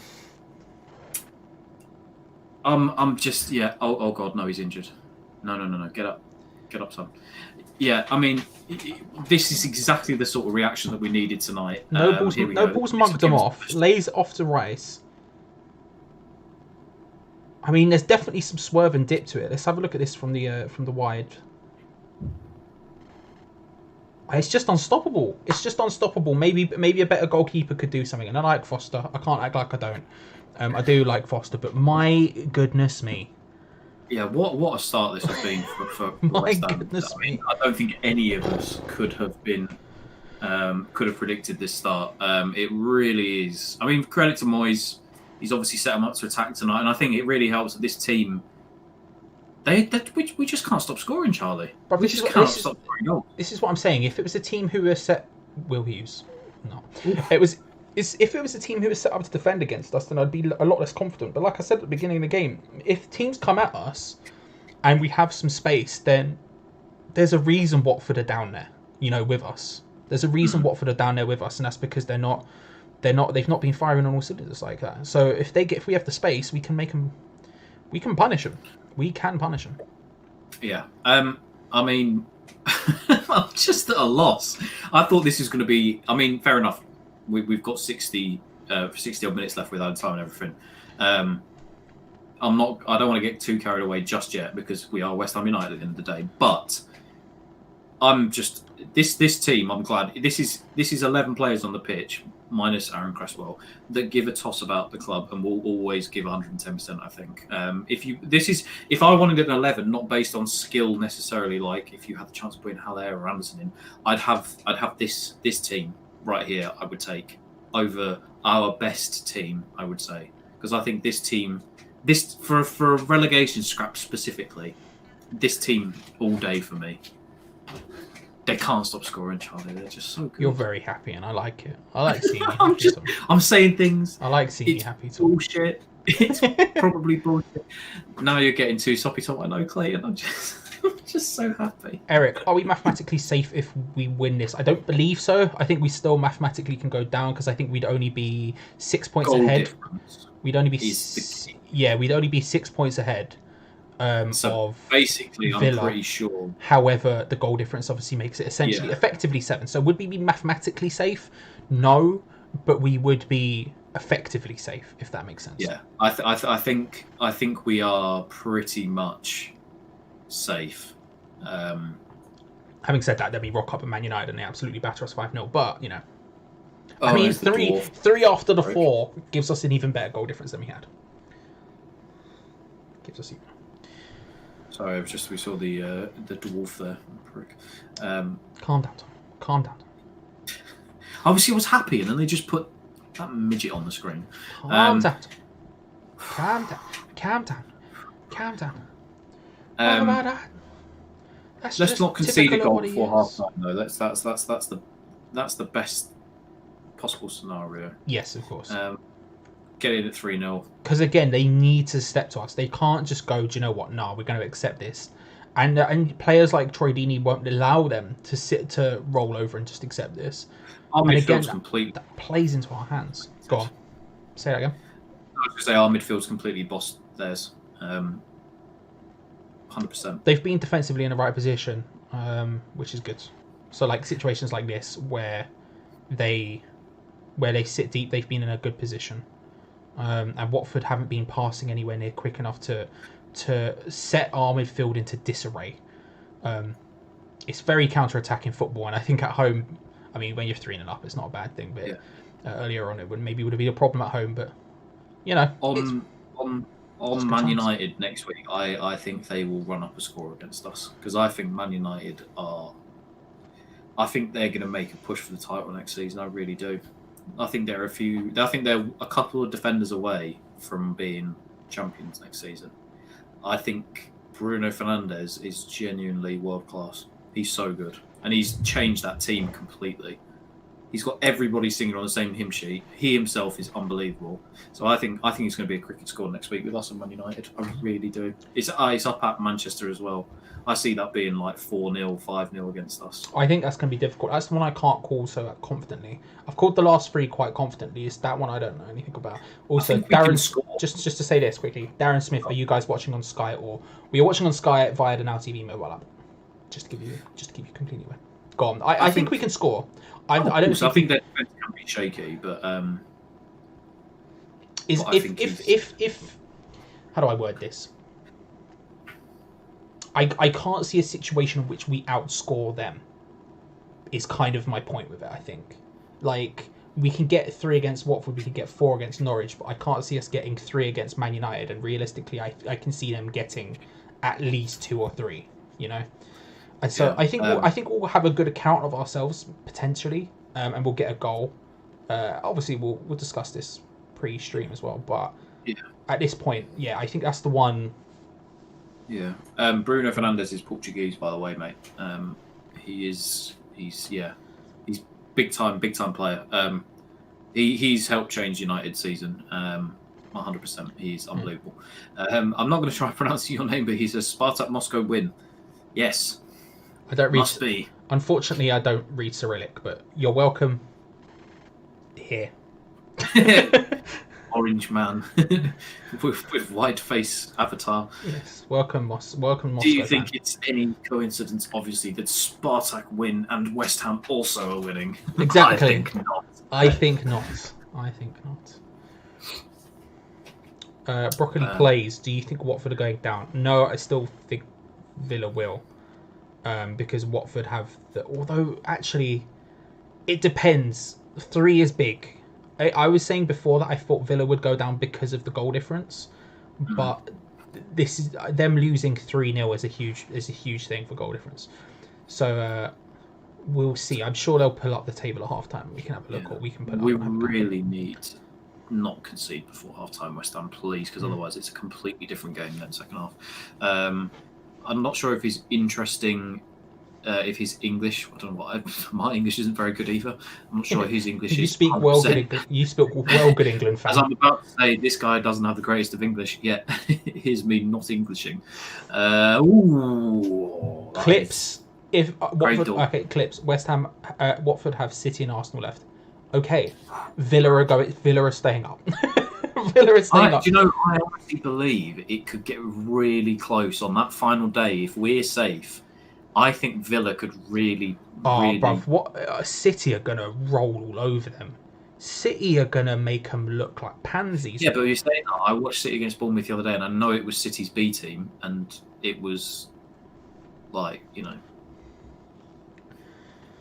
like we're talking about a 300-400 million pound B team, but they weren't great. They weren't great the other night. You think Pep's going to accept that 2 games in a row? When they put De Bruyne and everybody else starting, then yeah, potentially. Johnson has been awful, my God, and Mickey says Johnson not having the best games. What do you think? How do you think he's performed so far? What's the opinions on the chat? Good points. Good points and bad points. Good points and bad points. I wouldn't go anywhere near awful, but I wouldn't say he's been. I wouldn't say he's been unbelievable or anything. But I think he's had some good points. That tackle, for example, earlier on was a good one. That was. And I don't want to completely write him off. So I would say.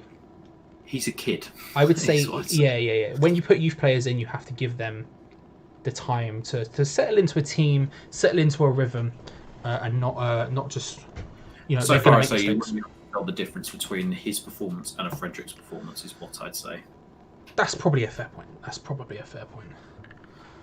Can we sneak one before half time, Charlie? No, we cannot. I think we can.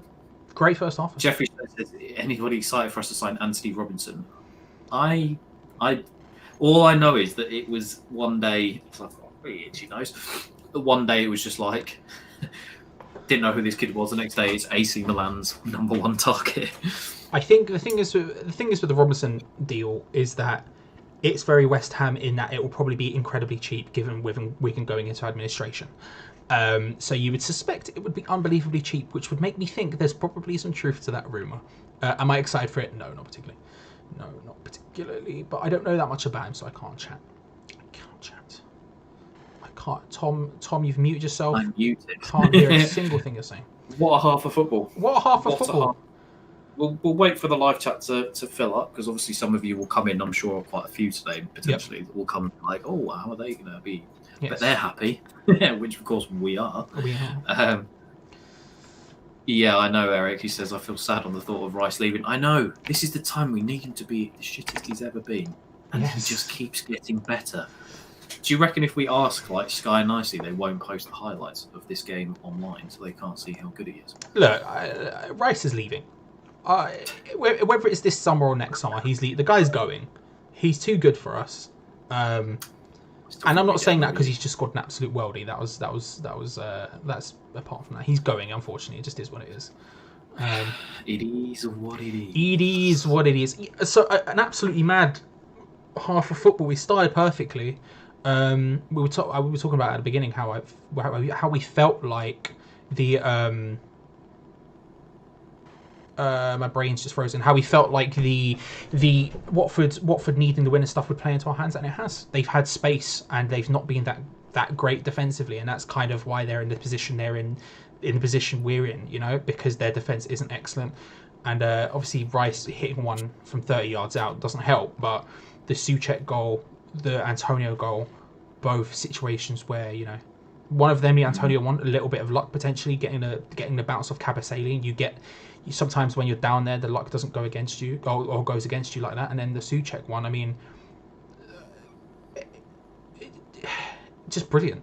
like I can't act like it isn't. The cross from Bowen was pinpoint beautiful. Souček with his header, I love it. Tom, what were your opinions? Yeah, let us know what you think in the live chat. Your thoughts on the first half. We'll get through some of them in a second when we've done our thoughts and opinions. Yeah, we were saying just before the first goal went in, we needed a similar sort of response tonight from the team that we saw against Norwich. And I can say with just like immense certainty that I did not expect that sort of a half from Watford. Sure. I thought that, and fair enough, I know they're without Etienne Capoue tonight, and obviously that's not for them. That was a massive loss because he does a lot of their dirty work in midfield. I thought our midfield completely bossed them in that first half. I thought, to a man, I thought we were brilliant in that first half. I thought we defended well. I thought we attacked well. We showed great. Just, I'm like you. I don't know how to describe. We've scored 7 goals in the last 2 games, and I don't know where it's come from. These guys are just, they are clicking on all cylinders since the restart. This group, this team specifically, I'd say, since the last 3 or 4 games. I mean, Thomas Souček, that diving header was just, he's got such a knack for being in the box at the right time to make the right run. He just, every single time we seem to score, he always pops up in the exact right position.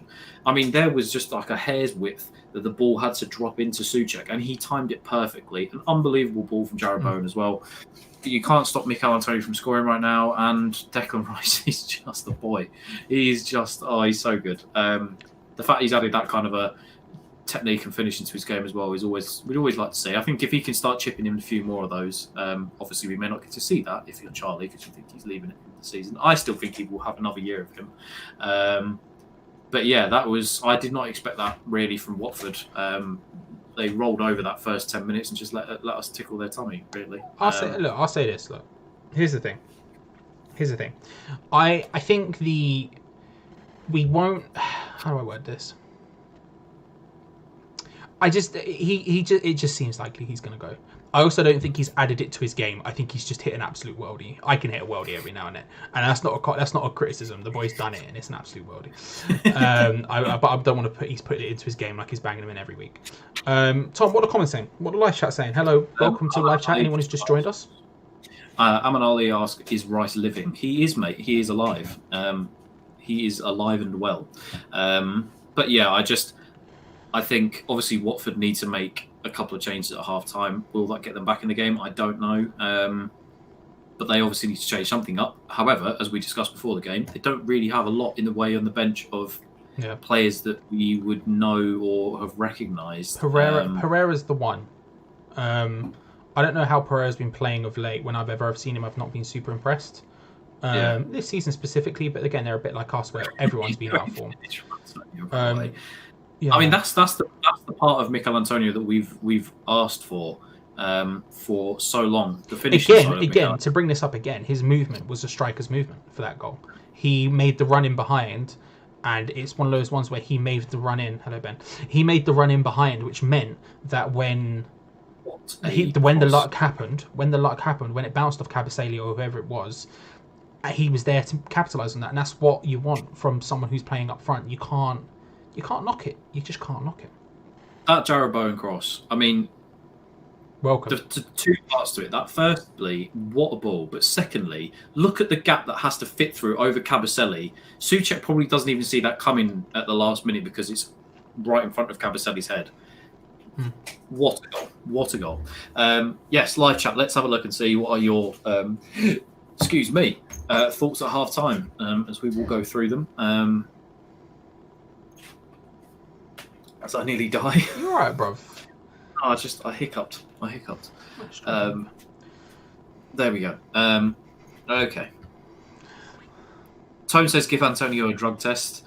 Mark Waters, Dawson booking more corners, he'll be quids in. I wonder how Gio's bet's going along. I don't actually know what the bet was specifically, but if you all comment underneath, this time tomorrow we'll be millionaires, you have a chance of winning. Troy Deeney is finished, gave away possession in the opposition third, just watched the ball go up the other end and just walks back. He's had it. He's been a bit quiet first half, hasn't he? Phil Webster says not just goals for Rice, but needs to ping it forward more. Gio's just let us know in the live chat. If Dawson gets booked and there is somehow another 8 corners, one of our subscribers is getting £200 cash. Gonzo chose the corners. Sure.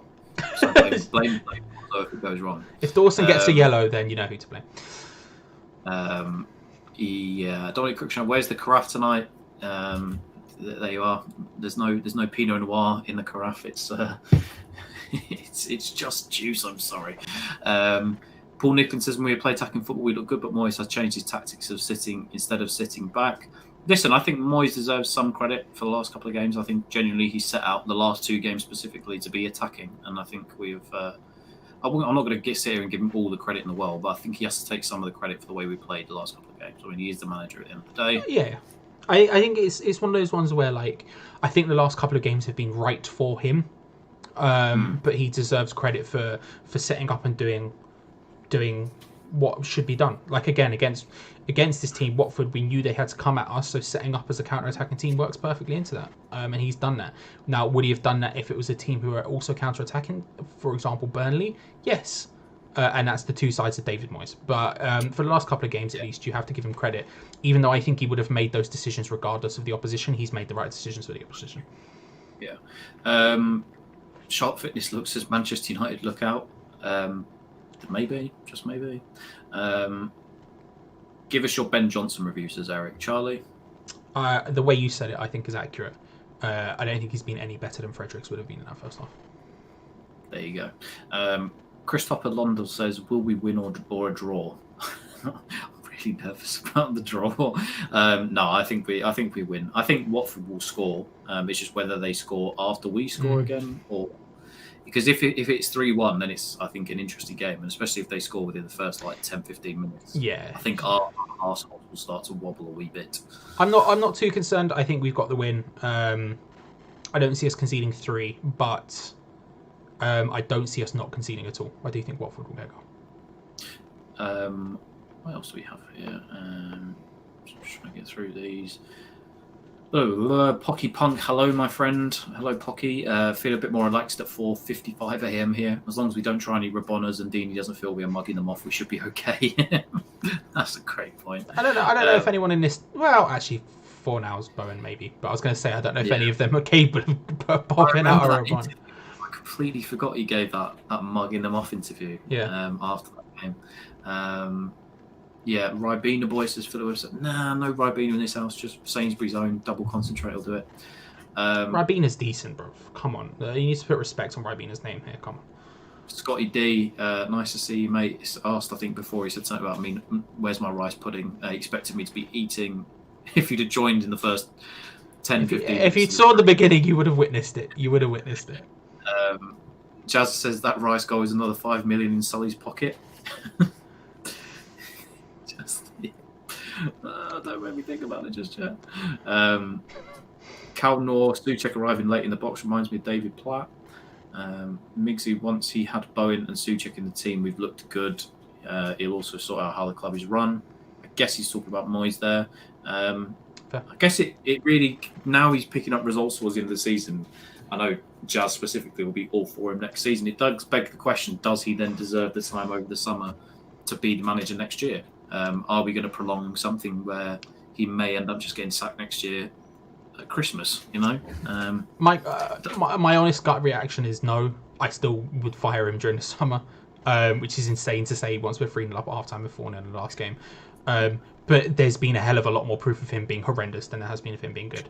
But hey, if we win our last 2 remaining fixtures against Man United as well, maybe I'll change my tone. But he'll get given next year regardless of what I say, so it makes no real difference. I just hope that it turns out he can recreate his good points as opposed to his bad. Gio says about Souček going to be worth more than what we paid for him even when we signed him. I know, I think he's already doubled his price, hasn't he? Souček, since he's been with us. But what we signed him for, 16 to 20 million, something like that? In between there. Yeah, I think he's doubled that already. Given the contract, given the climate, I don't know. But it's turned out to work out. It's worked out. Everyone keep watching, give the video a thumbs up, please. Keep up good work, YouTube. Oh, thanks, Gio. Love you, Stop it. Carry on. Stop it. Yes, whilst there are 240 of you in here, sorry, we do one before the game, a little half-time roll call. If you haven't liked the video already, you haven't subscribed, please do. Yeah. As you can see, our lovely little clean bar that I spent some time doing. You can see your live subscriber count go up if you haven't subbed. And then the recent donator thing, Eric, who is still down there, who did donate some Krone earlier. We did add that just so we had something down there. We didn't expect anybody to donate, nor for you to donate as well.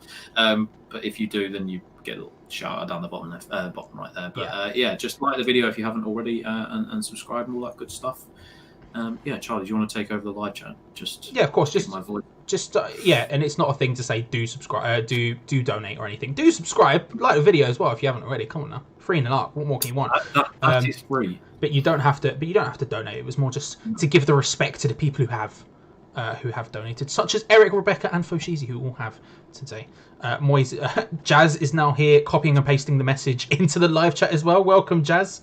He's very happy about David Moyes. Just quickly, Gio, how much has Eric donated? Eric donated 59 English pounds. It wasn't krona. It was 59 English pounds. And we'll keep you up to date with that, Gio, in the group chat. We'll keep you up to date with that. We'll let you know.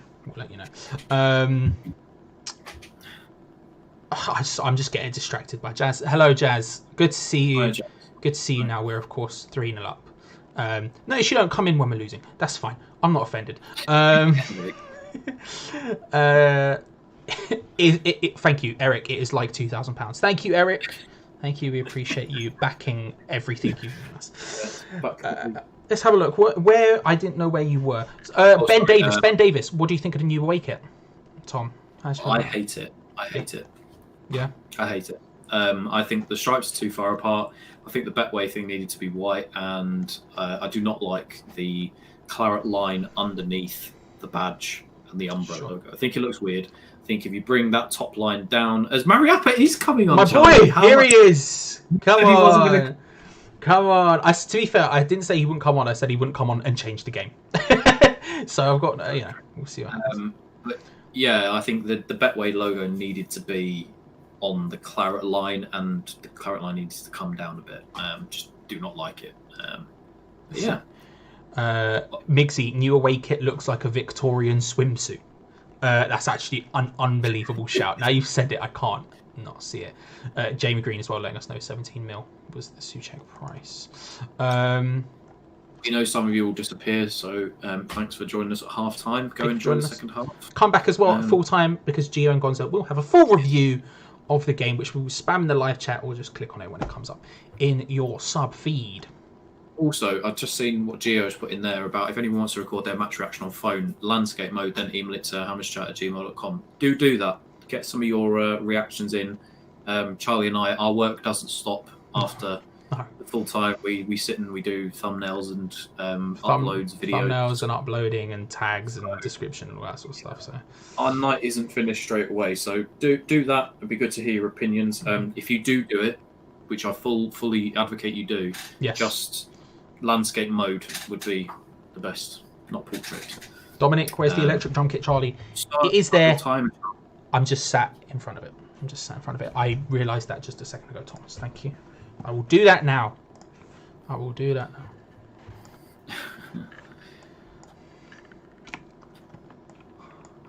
on 46:10 on my stream. Yeah, I'm on it. Oh, I didn't actually know you could fully edit the thing. Oh, bro, listen, I'm ahead of the game. Oh, I've pressed the wrong button. Just as okay, we'll come back later. Take care. Yes, we need your post-match reaction, Jazz. Your post-match hype. Orange Water says championship team. I feel sorry for West Ham supporters. I mean, fair enough. I mean, if you feel sorry for us, we appreciate it. Thank you. Make sure to subscribe and like the video so you can make us feel a little bit better. Cheers, Orange. Because you are spamming that constantly. Tom. Orange, thank you for joining us. Make sure to subscribe and like while you're here. We welcome all fans of any teams. What I will say is this, and everyone who watches this channel will know, I love a troll. I love a good troll. Tom, you love a good troll. Your troll, however, not great. So what we'll do is we'll time him out, Tom, and then in 5 minutes, when that's over, come back with a better troll, please. Thank you. Close. Listen, we love Oppo fans coming in and people trying to troll us. We love it. But just 100%. In terms of spamming the chat, there are a lot of people having a good old discussion in here. I get involved in the discussion. We don't mind if you have different opinions. Jesus Christ, I disagree with half the people in the chat. Don't get me wrong, it's fine. I don't mind about that. sorry, my chat. Cabaselli very close to scoring there from the corner. That would have been a hellish restart. It would have been. Dominic, that is what it is. Yes, I've had it for many years. I love it. Domingos Keenan, potentially. Do you reckon he comes on and changes the game second half? Okay. I don't think he'll change the game, but I would like him to... I'm shushing everyone. Shushing the live crowd, being very effective in that sense. I want to see him come on just because I like Domingos Keenan as a footballer. Who's that? Oh, is that Decore? Oh. What? It's 3-1. It's 3-1. Literally wandered through. Decore. It was too easy, wasn't it? It was just too easy. The ball's bouncing about. I want to have a look at this just a little bit more. The ball's bouncing about. They've broken down. Someone stepped forward there horrendously. Diop. This is Diop as well. No, Diop stepped way too forward. Diop Ben is Johnson about. Does Here, look. Ben Johnson's there, and then Diop's like a mile way too far forward. Ball comes through to Decore, who then steps round Ogbonna brilliantly. To be fair, he's unlucky not to finish it, and Dini's just right place, right time, finishes it. No one can really stop it. It's a good finish by Dini. 3-1. About as bad a defending as you're ever going to see. Yeah. As G always says, show me a goal, I'll show you a mistake. I can show you about 3 or 4 there. I can show you about 3 or 4. Diop came screaming out then. That is game on now, unfortunately. Can you quickly go full screen, Charlie? I'm just going to get set up in my night time. Hello, everyone. Yeah.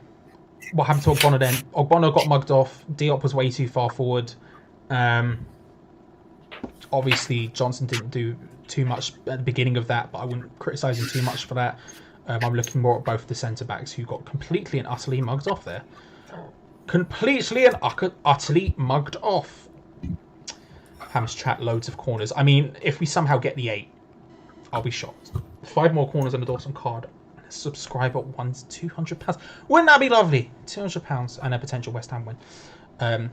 5 more corners all of a sudden after the beginning of this looks a bit too real. D Swissport, thank you very much. I will change that now. Thank you for again keeping me honest. I'm one to forget these things, so I appreciate it. There we go. Hello. Good evening. I'll bring you back on in a second, Thomas. Give me just a. What I've done there is I've moved me. Ignore that. Hang on a second. There we go. We're in. And there's Tom. Oh, God. That is a bad omen. That is a very bad omen. Points dropped from winning positions. Yeah, but that's just West Ham, innit? Nothing's changed there. Nothing's changed there. Nothing's changed there. So it's yet another corner. We're getting dangerously close to that 8. Comes to nothing. Oh, it's another corner. we need to. It's all about the response here. And I'm not even saying going and getting a 4th. I'm saying just shoring it up, because that was way too easy for Watford. They literally just walked through, because Diop went flying out. Ogbonna basically put up no defensive qualities whatsoever. So it's about just shoring it up a little bit, less than getting a 4th or anything like that. Just making sure. It's fine. Someone in there, who is it saying? Troy Manderson in there. Hoptic Illusions, shut up, Troy Manderson, West Ham all the way. Listen, mate, Hoptic, it is a West Ham stream, of course it is, but opposition fans are all welcome. Always welcome. Always welcome. So yes, really, is pacey guy Boss Escobar seems like to be the orange bloke again. So we're just going to put you in timeout, mate. No, wait, hang on. Let me just check his troll. Still real bad. Time him out. Again, pacey. If it's you or who also orange. Again, I can't stress. I like a troll. It's just not an impressive troll. I'm sorry. I want a better one than that. I want a better quality of troll. Tom, if there's one thing I want by the end of this season from our watch-alongs, is I want the standard of trolling in football YouTube to go up. Do you know what I mean? I feel like it's at a poor level. So at least do it well. Come on. Like, I listen, it's poor at the best of times. You come in, you go, haha, West Ham are crap, and it's like,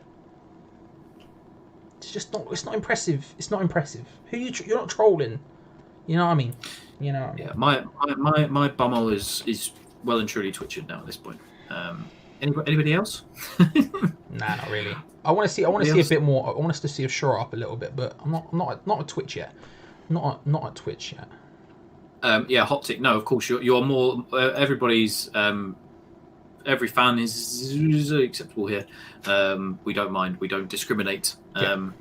So if Troy wants to come back, let him have the comeback. We will just have to politely tell him, Troy, you are wrong, and it's not going to be a. Hoptic does say, guys, what do you reckon the score will end in? I think it'll be 3-2.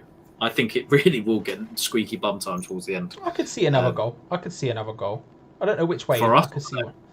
Don't know yet. I could see another goal. Let's go 4-1. Let's be positive. Go on. Let's go 4-1. Let's be positive. I don't know if I believe that yet. But... I think the real question for everybody is, are we going to see 5 subs today? Give me your opinions in the chat, and where will we see the first sub? First sub will be 68th minute, as per usual. Troy, for those that don't know, we don't make substitutes. we're not subs heavy team. I reckon 68 minutes he'll bring on over. I think Wilshere in the 68th for 4 hours just to confuse us all. What do you think? I mean, to Champions League. I mean, you just hang on, wait. Do you know what I will say about this? Right, all right. I'll give him his credit. Time him out. But what I will say is this: I'll give him his credit because he's persistent and he knows how to copy and paste. He does, and that is a complex computer maneuver. Do you know what I mean? And I like how many accounts you have. If you're making them on the fly, listen, it's a lot of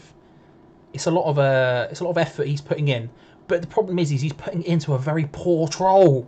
I can't stress this enough, Tom.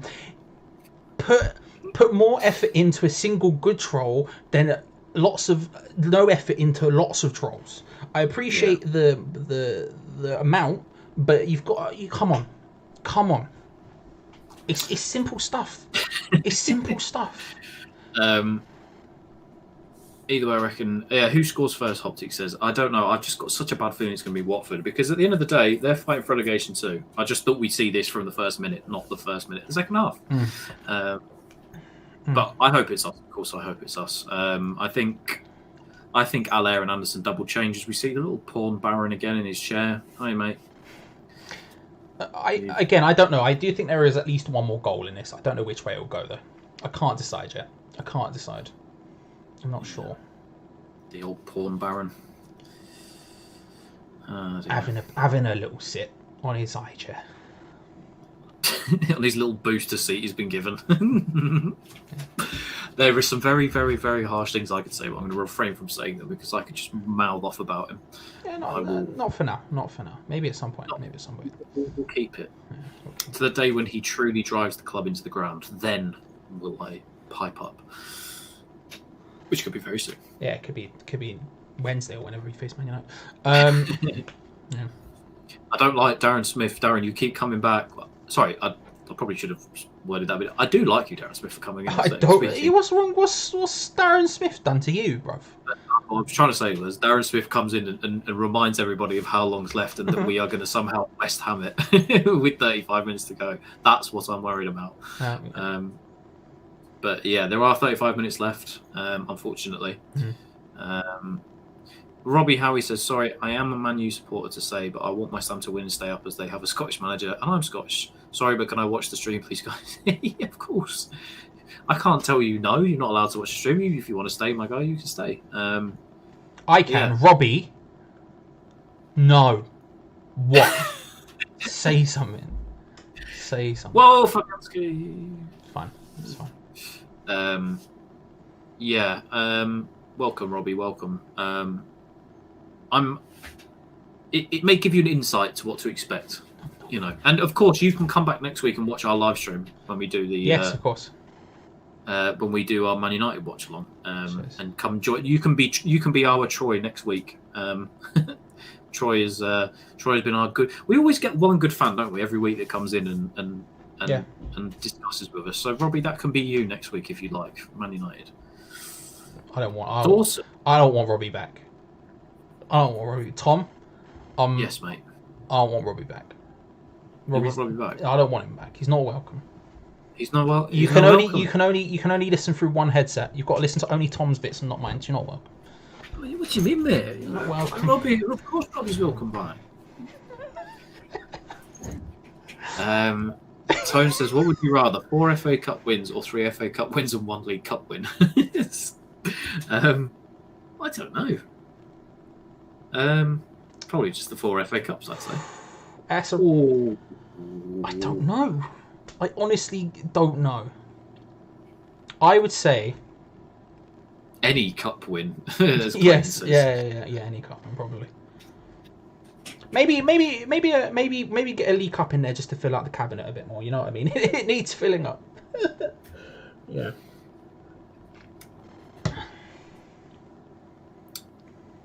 That was extremely close. Darren, I am drinking rum and eating crisps. It doesn't help the nerves. Love what that. Crisps? Come on, listen, Darren. I want the info. You can't drop a crisp reference and not give me more info than that. I want to know brand and I want to know flavour, please, Darren. Thank you. Sorry, I completely forgot Craig Shakespeare was at Watford as well. The old Leicester boys reunite. Yes, well, very much the Sammy Lee to his Big Fat Sam. I was just in my head. I saw him and I just went, "Oh, it's Sammy Lee," because I was just thinking he is his Sammy Lee to his Big Fat Sam. Yeah. Well, you are an ostrich. You are an ostrich. What a moment! What a moment! Ostrich. What a moment! It is getting tense, guys. Oh, mate, Hayden Mullins on the bench for Watford. We are literally intense right now. Look at him. What a boy. Better than Mascherano.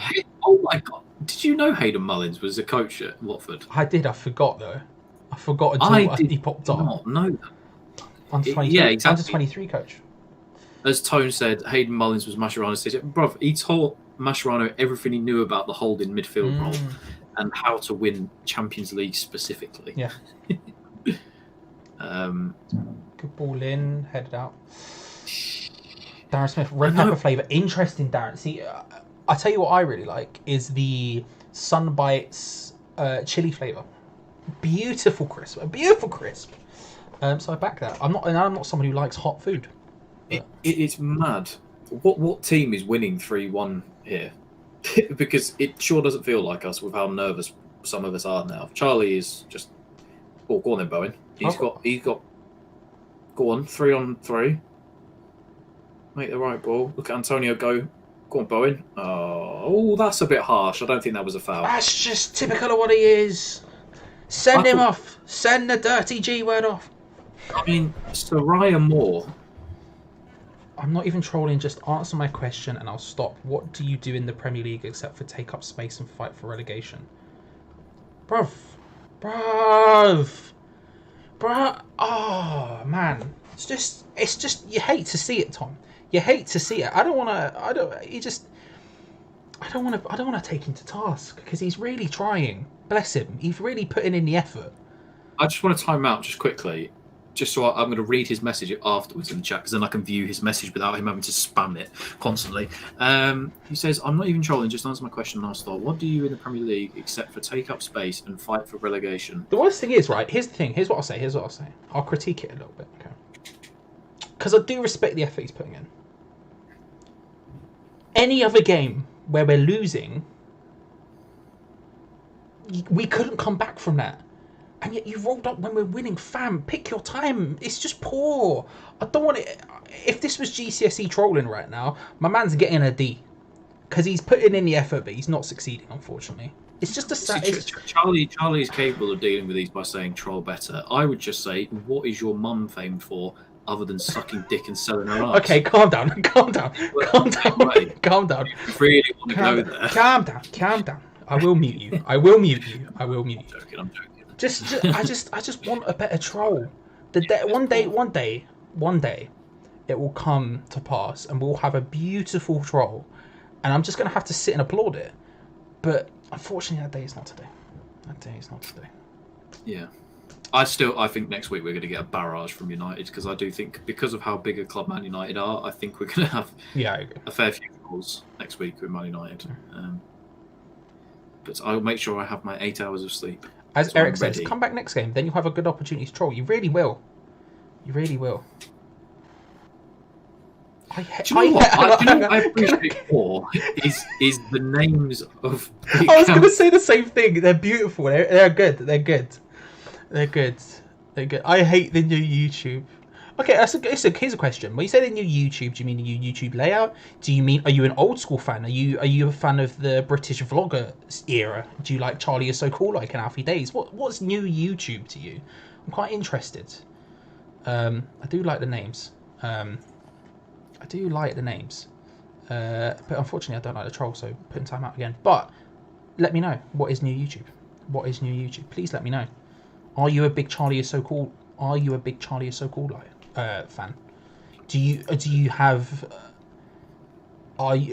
like what was that band called he was in? Sons of Admirals. Do you like Sons of Admirals? Is that what you like? Do you really like Less Than 3, the Ray William Johnson show? Barry Richmond says, Killy fun here. Hammers my wee team. Watford go down. We might not get Bachman on loan when our season starts in August. Dilemma, feck it, they can win the last two. Yes. Nice to see you, mate. Nice to see you. Yeah. I was going to say, we need to find a mod for these streams, don't we? We need to find a mod while we're streaming. Because obviously we have a lot when we're doing the main streams. I'll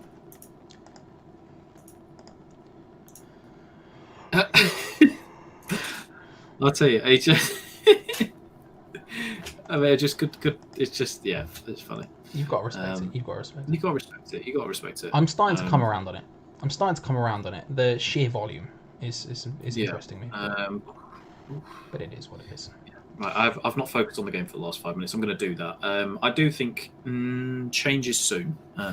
Yes, I would agree. I think they are sort of needed at this point. Just to change the tide a little bit. Again, we're getting closer. We're getting closer to the 68 minutes. I'm surprised he hasn't done one yet, but then again, I'm not super surprised. I mean, 25 minutes left. I think nerves are kicking in.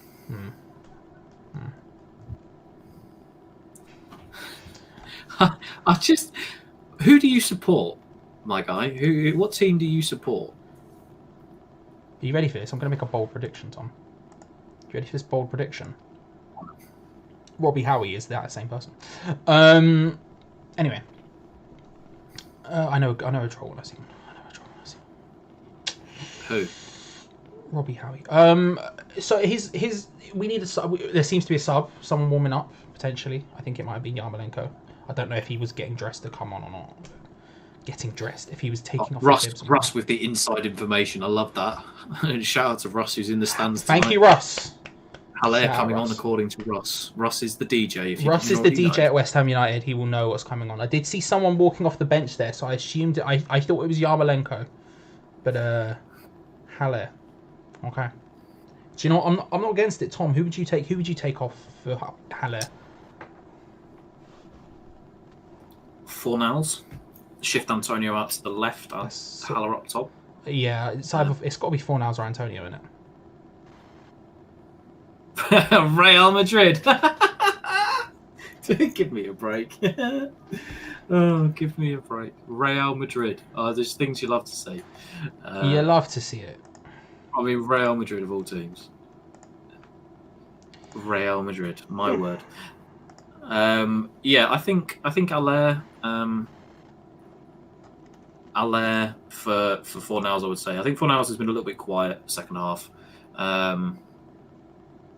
Eskimo, I'm far from a glory hunter. I support Everton personally. I just don't like West Ham load. No offense, listen, I don't mind, mate. I don't think any of us mind.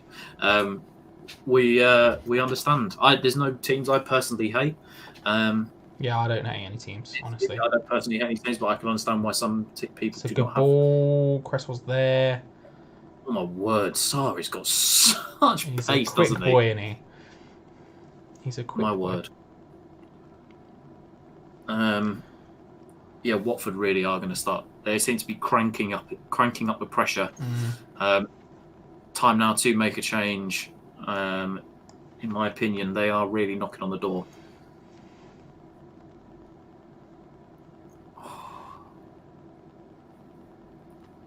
Ray says, "Seems like we're holding on. Please, Ray, don't jinx us. Don't jinx us, Ray." Do you know what? I'm not super concerned. I'm not super concerned yet. They're not doing much to make me that worried right now. They've got the Lion possession. So they've got the Lions' share of the possession, sorry. But it's just not... They're not really doing much with it. You know? Oh my God. Why are you jealous because we won the league? And what league have you won? It's just... It's alright. It's alright, Tom. It's okay. It's okay. It's just poor. It's just poor. Apologies. Another call. I'll tell you what, they're so close now to Gio's bet coming in. Dangerously close, to be honest. Has Dawson been booked? Not as far as I saw. Eric, Tom is fuming. No. I'm not fuming. Tom is a lot easier to set off than I am in any situation. Very, very much so. I'm a zen human being at all times. It's more because I know that people in the chat actually do enjoy having a conversation with each other when they're in here, and it's just when one guy just keeps spamming. Tom, the chat I'll say this now to you. You're letting him win. Okay? You're letting him win. Whereas ultimately, the guy is only taking L's here. So don't start taking L's. Okay? Don't start taking L's. How many accounts does he have? A lot. So he's just shown his amazing knowledge of the Premier League right now, saying that we just got smashed by Leicester 4-1. Yes, that big loss we took a week ago. Tom. Right, what I don't understand is you're taking an L here, Tom. It's a completely different topic, right? A guy from my uni course just messaged me saying Leeds are going up, and then atted me. Of all the different fans there are in this chat, by the way, there's like 20 fans. It's just said, cheers in advance for the 6 points next season. I mean, it's just... You respect it. Yeah. I do think we would be most likely to... We're one of the betting favourites to go down next season. I think so. So it's a big job. If David Moyes does stay on, it is an absolutely massive job. Oh, man. Sar's pace is ridiculous. But we got a little cheeky hydration break. Oh, cheeky hydration break. I've almost run out. So. Do you want to go full screen? I just need to quickly go for a wee. 1 second. Of course. Of course. Hello, everyone. Hello. How are we feeling? Eric, Charlie has Tom on a leash. Tom is impossible to leash. Tom is impossible to leash. I'll say this to the troll, who is probably still in the chat. Tom is a lot easier to set off than I am. I don't really care. I don't really care. Moise needs to make some changes. Surely, Clayton, I couldn't agree with you more. I'm struggling here. I'm like, bruv, come on. Time to happen. We know, but let's be real. If there was anyone who was if we knew one thing, it was that he was going to take a while. Watford bringing on Chalobah, it looks like, a player who I like, but I don't think is that great. But I do like him. I do like him. I'm not going to lie about him. I'm not going to lie about him.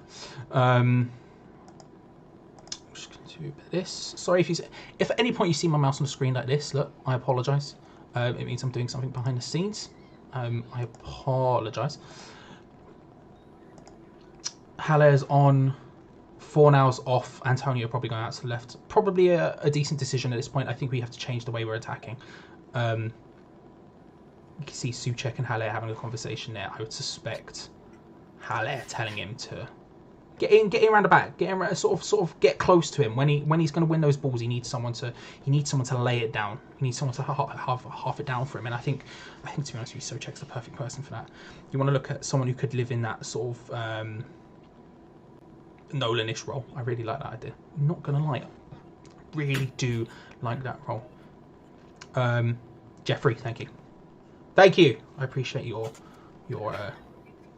positivity. Oh, it was almost so close. Ray, who came off? It was Fornals. Fornals came off. Tom, you've returned to an incredibly close one from Haller there. It bounced down to him and he just absolutely went for it. What a save! Yeah, mate. I honestly, because I still had my headphone in whilst we were whilst I was in the toilet then, and all I just heard was Haller. Yes, yeah. The ball got played in over the top towards him. The Watford defender headed it up, and then Haller just absolutely swazzed it from range, and from a decent try. Great save from Foster. Literally the only thing he could have done. Bit too far off. Bit too far off. Why was she done? Got telling off from my mother. Oh, why? For being too angry. I reacted to the troll. I told you. Souček. Thank you, Ted. If you're watching, thank you, Ted. She is in the other room on a laptop because she can't watch the game, so she's watching us. Thank you. Who did we take off? Fornals. Oh, we did take Fornals off. Okay, I got it right. Probably, I think the right decision. Did they make a sub as well? Yes, Chalobah came on, but I didn't see who for. Chalobah. I quite like Chalobah's one of those players who I like. I don't think he's that great, but I do like him. And I think it's probably because of, there was that season when Watford were in the Championship and he just refused to not score absolute screamers. He would just like roll up and hit Declan Rice-esque bangers. And I think ever since that moment on, I've not been able to not like Nathaniel Chalobah. You are an ostrich. Eskimo says, do you think Felipe Anderson will leave you guys next season? It's 50-50 at the minute. I think some of us agree that he probably is done at West Ham, and there's a lot of talk at the Times this morning about him going, no matter what happens next season, whether we stay up or we don't.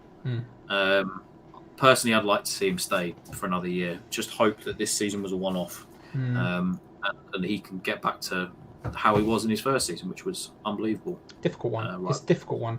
I hope he doesn't go, because I do think I'm not willing to give up on him yet. I think he had a first very good season, and had a very bad second, and so I'm not willing to give up on him just yet. So I hope he stays, and I hope he turns it around. I also, if we're thinking about it from a business perspective, I hope he stays because I don't think we'd get anywhere near what Anderson would be worth in this summer, in this situation, than we would the summer after, when potentially the market sort of tends to rebound slightly. I think this is the worst one this is literally the worst season for him to go, unfortunately, for that exact reason, which is a shame. It sucks, but it is what it is. But yeah, I don't want it to I don't want it to be a thing, unfortunately. I don't want it to be a thing. 15 minutes to go. 15 I feel... whole minutes. How tense do you feel? I'm twitching. I'm a little twitching. I'm a little twitchy. No, I mean, there's only one team that could cock it up from this position, and that's us, because we throw it away, as the points suggest this season. 24 from winning positions. But yes, this is it. It's squeaky bum time. What have you got, West Ham? What is your bottle? Can you see it out? Obviously, another goal, and that's it for us. I think 4-1 obviously does it, but I'm going to say I'll say it's going to end 3-1 now. You're confident 3-1 now? Yeah. Oh, I with a little run, and then running straight into him, still going. Oh. He sat down on his back. Miguel Antonio. I reckon so. I reckon we're good. I don't know. I can't seem. I'm not that scared. They haven't really done anything to, like, and their substitutions, like, to be fair to them, aren't game changers. Like, obviously they've scored, fair play, but Nathaniel Chalobah is not going to rip up. He's not going to change the game all of a sudden, and neither would Mariappa. So, yeah, I'm not. I don't know. I'm not that worried, Tom. I'm not that worried. I know that's dangerous talk. I know that's very dangerous talk. I think if Watford were going to get back in the game, they needed to carry on that spell in the first 15 minutes. I think, because they were in a position where they were really on top of the game. We hadn't come out for the second half, and they just could not score a second, which unfortunately is to their detriment, really. Unfortunately. And we've got Haller on now, who's obviously he's a big boy who can account. We can hit the ball too when we need to. Sarr, my word, he is so quick. He's rapid, isn't he? He is so quick. He is absolutely rapid. We think Antonio's fast, and then you see what's his name, Sarr running, and it's just a different vibe. Yeah, Ishmael. Oh, sorry, you went full screen. Yeah, I can give you some glass. Give you a bit of Vaz. Look at that. Man drinks cordial like there's no tomorrow. Yeah, we are doing fan cams this evening, Keegan. Yes. Us personally, myself and Charlie will be. If you want to do a fan cam, if anybody in the live shop wants to do a fan cam, film it in landscape and send it over to Gio at hammerschat@gmail.com. Yeah. And yeah, we'll have your thoughts and opinions. Yarmolenko looks like he's coming on. Imagine that would be for Bowen. Yeah, or Antonio. Yeah. Or even someone like Noble, and then just shifting it around a bit. Noble, I don't think has run the game as he did against Norwich, but I don't think he's played particularly badly. I don't really think anyone's played particularly that bad. I think our defence have had very shaky moments, notably the goal. But I don't think anyone's been that bad, you know. I think just as a team, I think everybody's performed well this evening. I think as a whole we've really performed well tonight.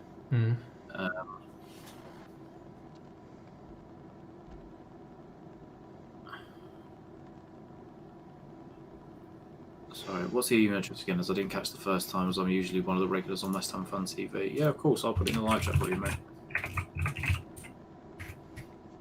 And then, of course, if anyone wants to, the email address is about to go in. Film your video in landscape on your phone, send it to that email address, and it will be put up as a fan cam on this channel or the forum channel.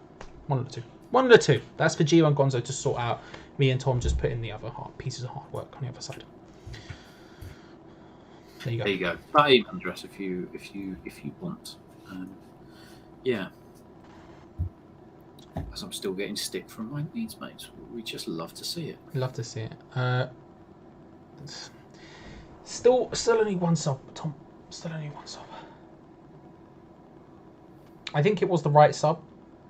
Don't know if I don't know, Tom. Well, I can hear What? a substitution happening in the background, so we'll see if that is that West Ham one. It is Yarmolenko. Yarmolenko ready to come on. Bowen coming off. Fair play. He's had a good game. Good game. Great assist. Not an unreal game by any stretch of imagination, but that assist was fantastic. Was utterly fantastic. He's had better games, but that assist is just literally as top quality as you're ever going to get.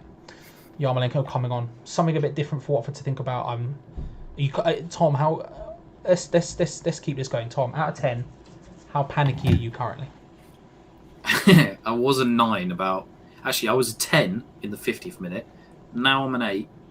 I was an 8, sorry. Now I'm a 6.5. Okay. 6.5 out of 10. I know you've been just flatline chilling at like 1 all second half. When after the goal, little bit of twitchiness, but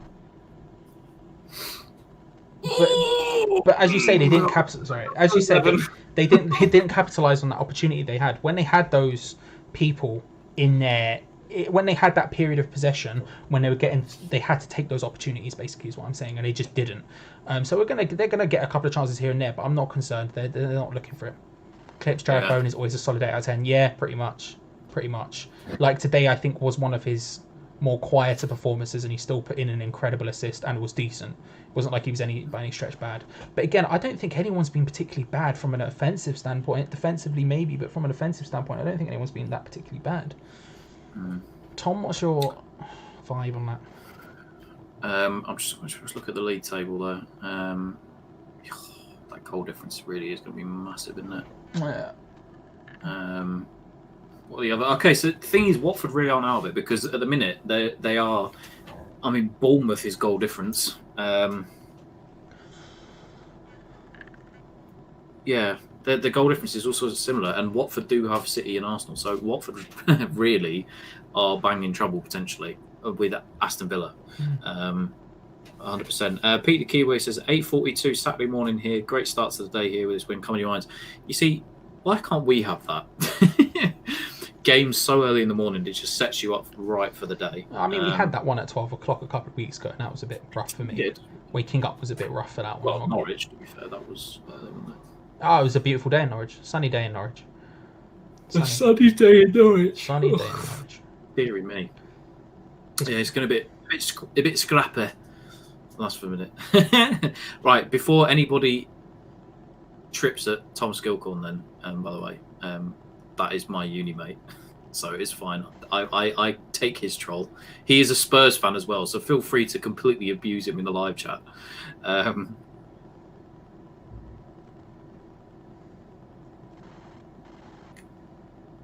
going to say something controversial here.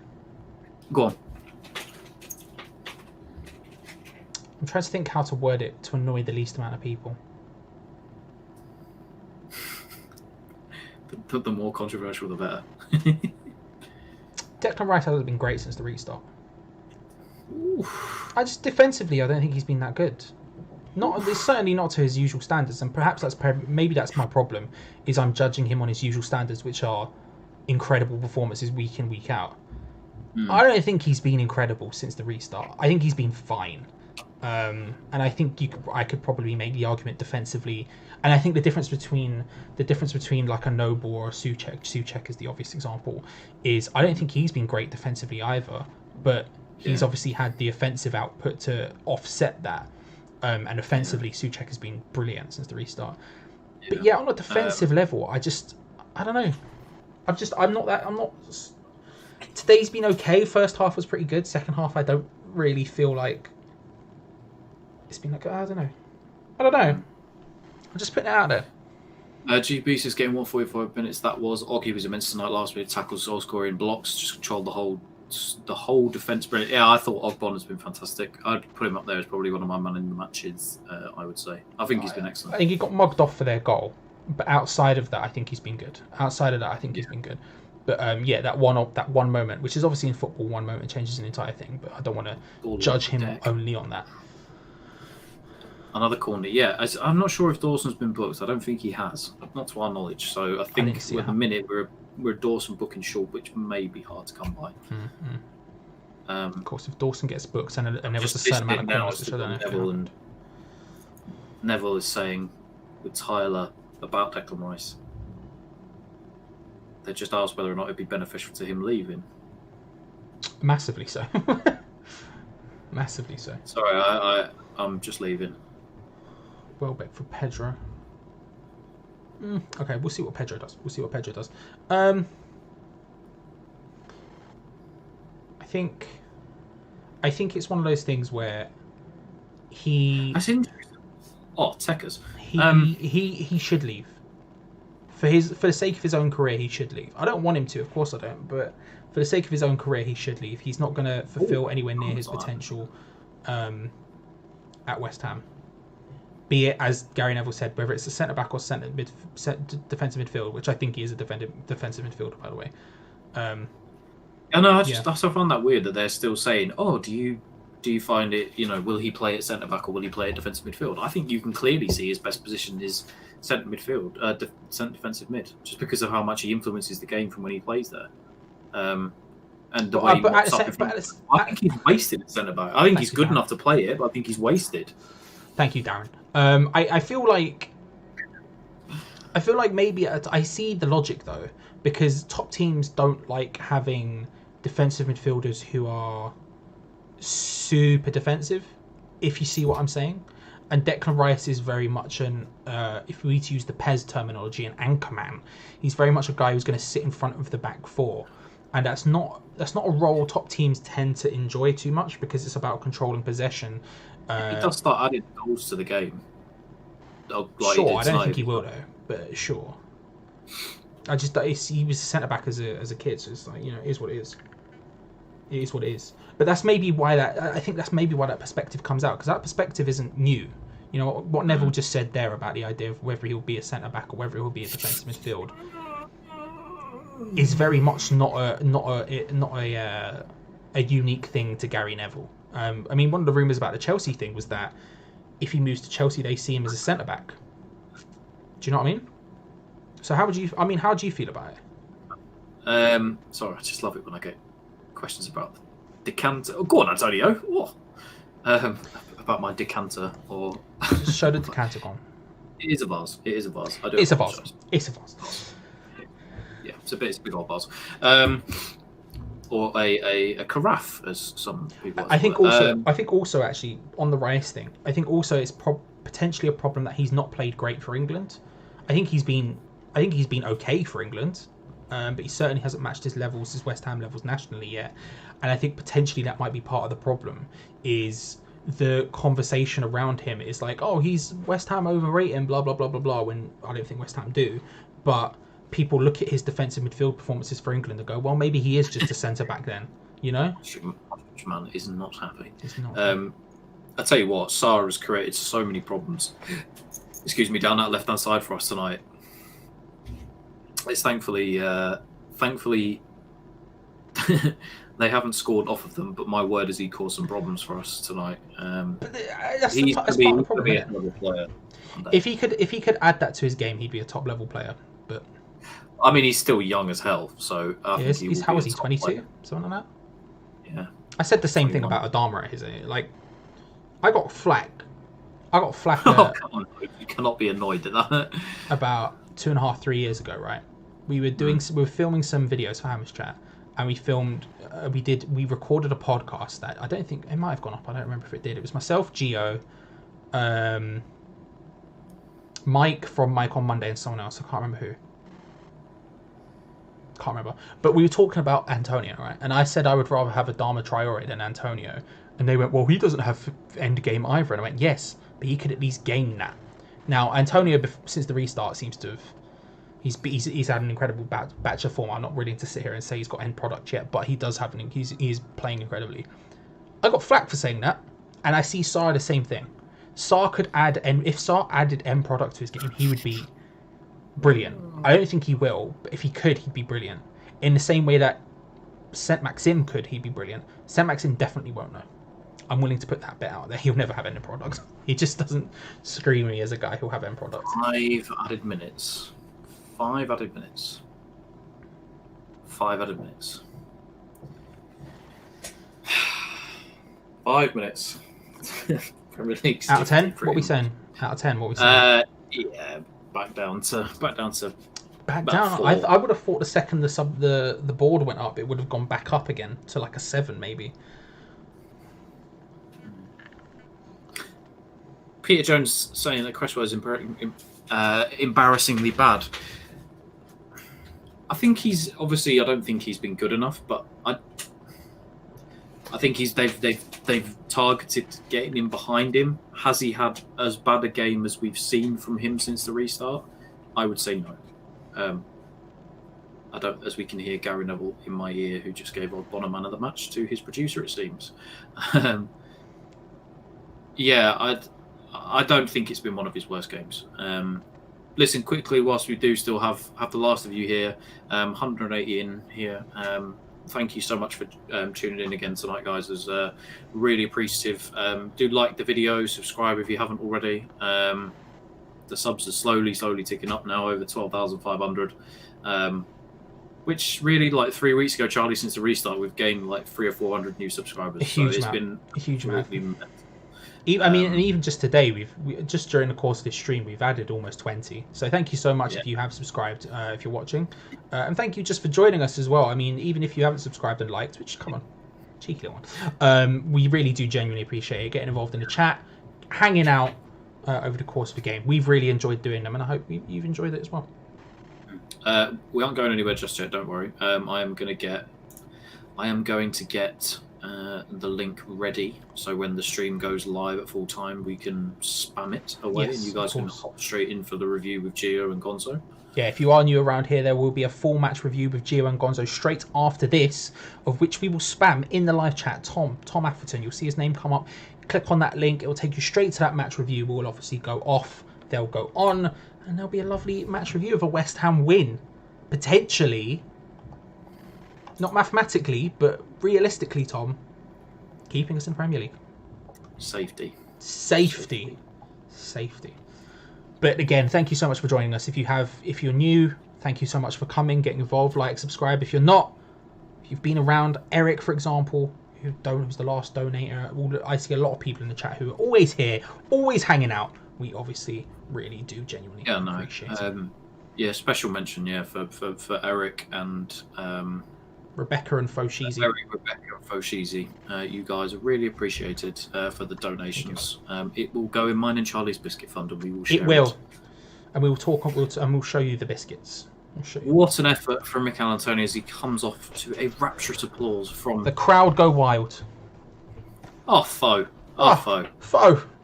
You got time to bang him on there before the end of the stream? I do. Give me... His taps. As Balbuena comes on for Antonio. Antonio can barely walk back to the bench. He's put so much effort in. Yes, time to start celebrating. It is indeed Dominic Cruikshank. We are pretty much there. Stephen Jones will be playing Leeds next year in the Premier League. We will indeed. What a couple of games they will be. Fingers crossed they can stay in the Prem for a bit longer. Fingers crossed we can stay in the Prem. I think what we've seen since the restart is, or at least specifically over the last couple of games, I think what we've seen is the potential of this team. If we were firing on all cylinders, we could be in a much better position than we are in now. Yeah. And it's a shame it's taken us until this sort of end to try and kick up into that gear. It's genuinely a huge shame, because it should be. We just should be better. We just should be. Sorry. We just should be better. Yes, Ted, you don't. You're good. We're good. We're safe for once. Although there was a moment halfway through the stream when maybe that would have been Harry just says, last study might be interesting in discussion. West Ham are the 9th best team in the goal in the Premier League for goals scored, 4th highest for goals conceded, just a bit too leaky at the back perhaps. I'd like to have seen how many goals we'd have had before the restart, because obviously we've scored a lot. But when you concede as much as we have, we're never going to end up doing well. So yeah, I think next season we obviously need to improve the fullback position. I think that's obviously been our biggest weakness this season. Yeah. But yeah, people are saying it's full time in the chat, which also means I guess me and Charlie are 30 seconds behind you also. That we can safely, pretty much realistically say we are a Premier League team next season. Full time whistle goes on our streams. Massive win. Priceless win. Yeah, really is. I mean, it's just a great performance. Like our first half wins you games. You know what I mean? And that was super useful. Man of the match, Tom? For me, I'd have to say Ogbonna. I think I'll have to agree with Gary Neville on that. One of the defenders, because I think that second half there we were really under the cosh.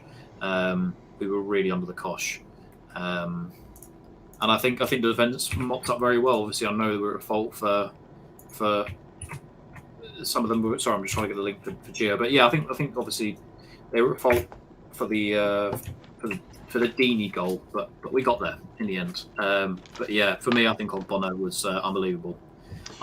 For me, Antonio, yet again, I feel dirty and wrong saying it, but Mikel Antonio, he just his goal was brilliantly taken. Weak foot in the right place at the right time yet again. It's excellent. Yes, we have finished Mad Place.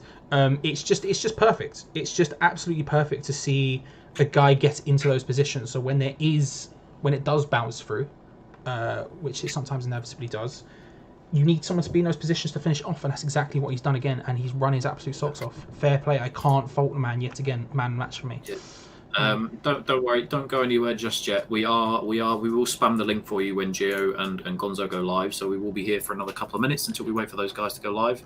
When they're ready, we will of course just yet. Run off. I will spam the link. How does that feel for everybody in the chat? If you are still here before Gio and Gonzo go live, how does that feel? How does it feel to pretty much be safe for another season? Are we all relieved? Are we all happy? Excited? Who is man of the match again for some people? I saw a lot of Ogbonnas and few checks. But yeah,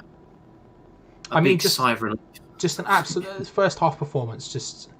Like the last couple of games, what we've really seen is this team has the potential to be a lot better than relegation candidates. It's just about finding that consistency. And next season, I hope he can. Moyes is staying. Moyes is going to stay at this point. He's not going. And I hope he's learned how. I hope he knows what his best team is and how to take it forward and how to, get those wins. Because I'm just happy. I'm just happy to see it. Again, we've said it already, but thank you so much for joining us. If you have, we're just waiting on Gio or Gonzo to give us the signal that they're ready, and then we'll spam it in the chat. But yeah, genuinely, thank you so much for joining us. Whether you just joined us now, whether you were joining us during the game, halftime, before the game, whatever. Thank you so bloody much. We both genuinely appreciate it. We love the art. Every single one of you that's joined us. GB, is Moyes better than we think? Can't believe I just said that. I wouldn't say it yet. But every week, the numbers, the people, the donations, the subscribers, it's just always in an upward trend. So yeah, I'm quite sad in a way. We've only got 2 games after the season because I've enjoyed doing it so much. They've flown by. Yeah, same. They've been regulars that join us week in, week out for these things. Here you go, Tom. What should we get them to say? What phrase should we get them to say? We're going to send. So what's going to happen is we're going to send you across to Gio and Gonzo's. We want to see you spam David Moyes is king. Just David Moyes is king. Spam that, and I will spam the link. Have they gone live?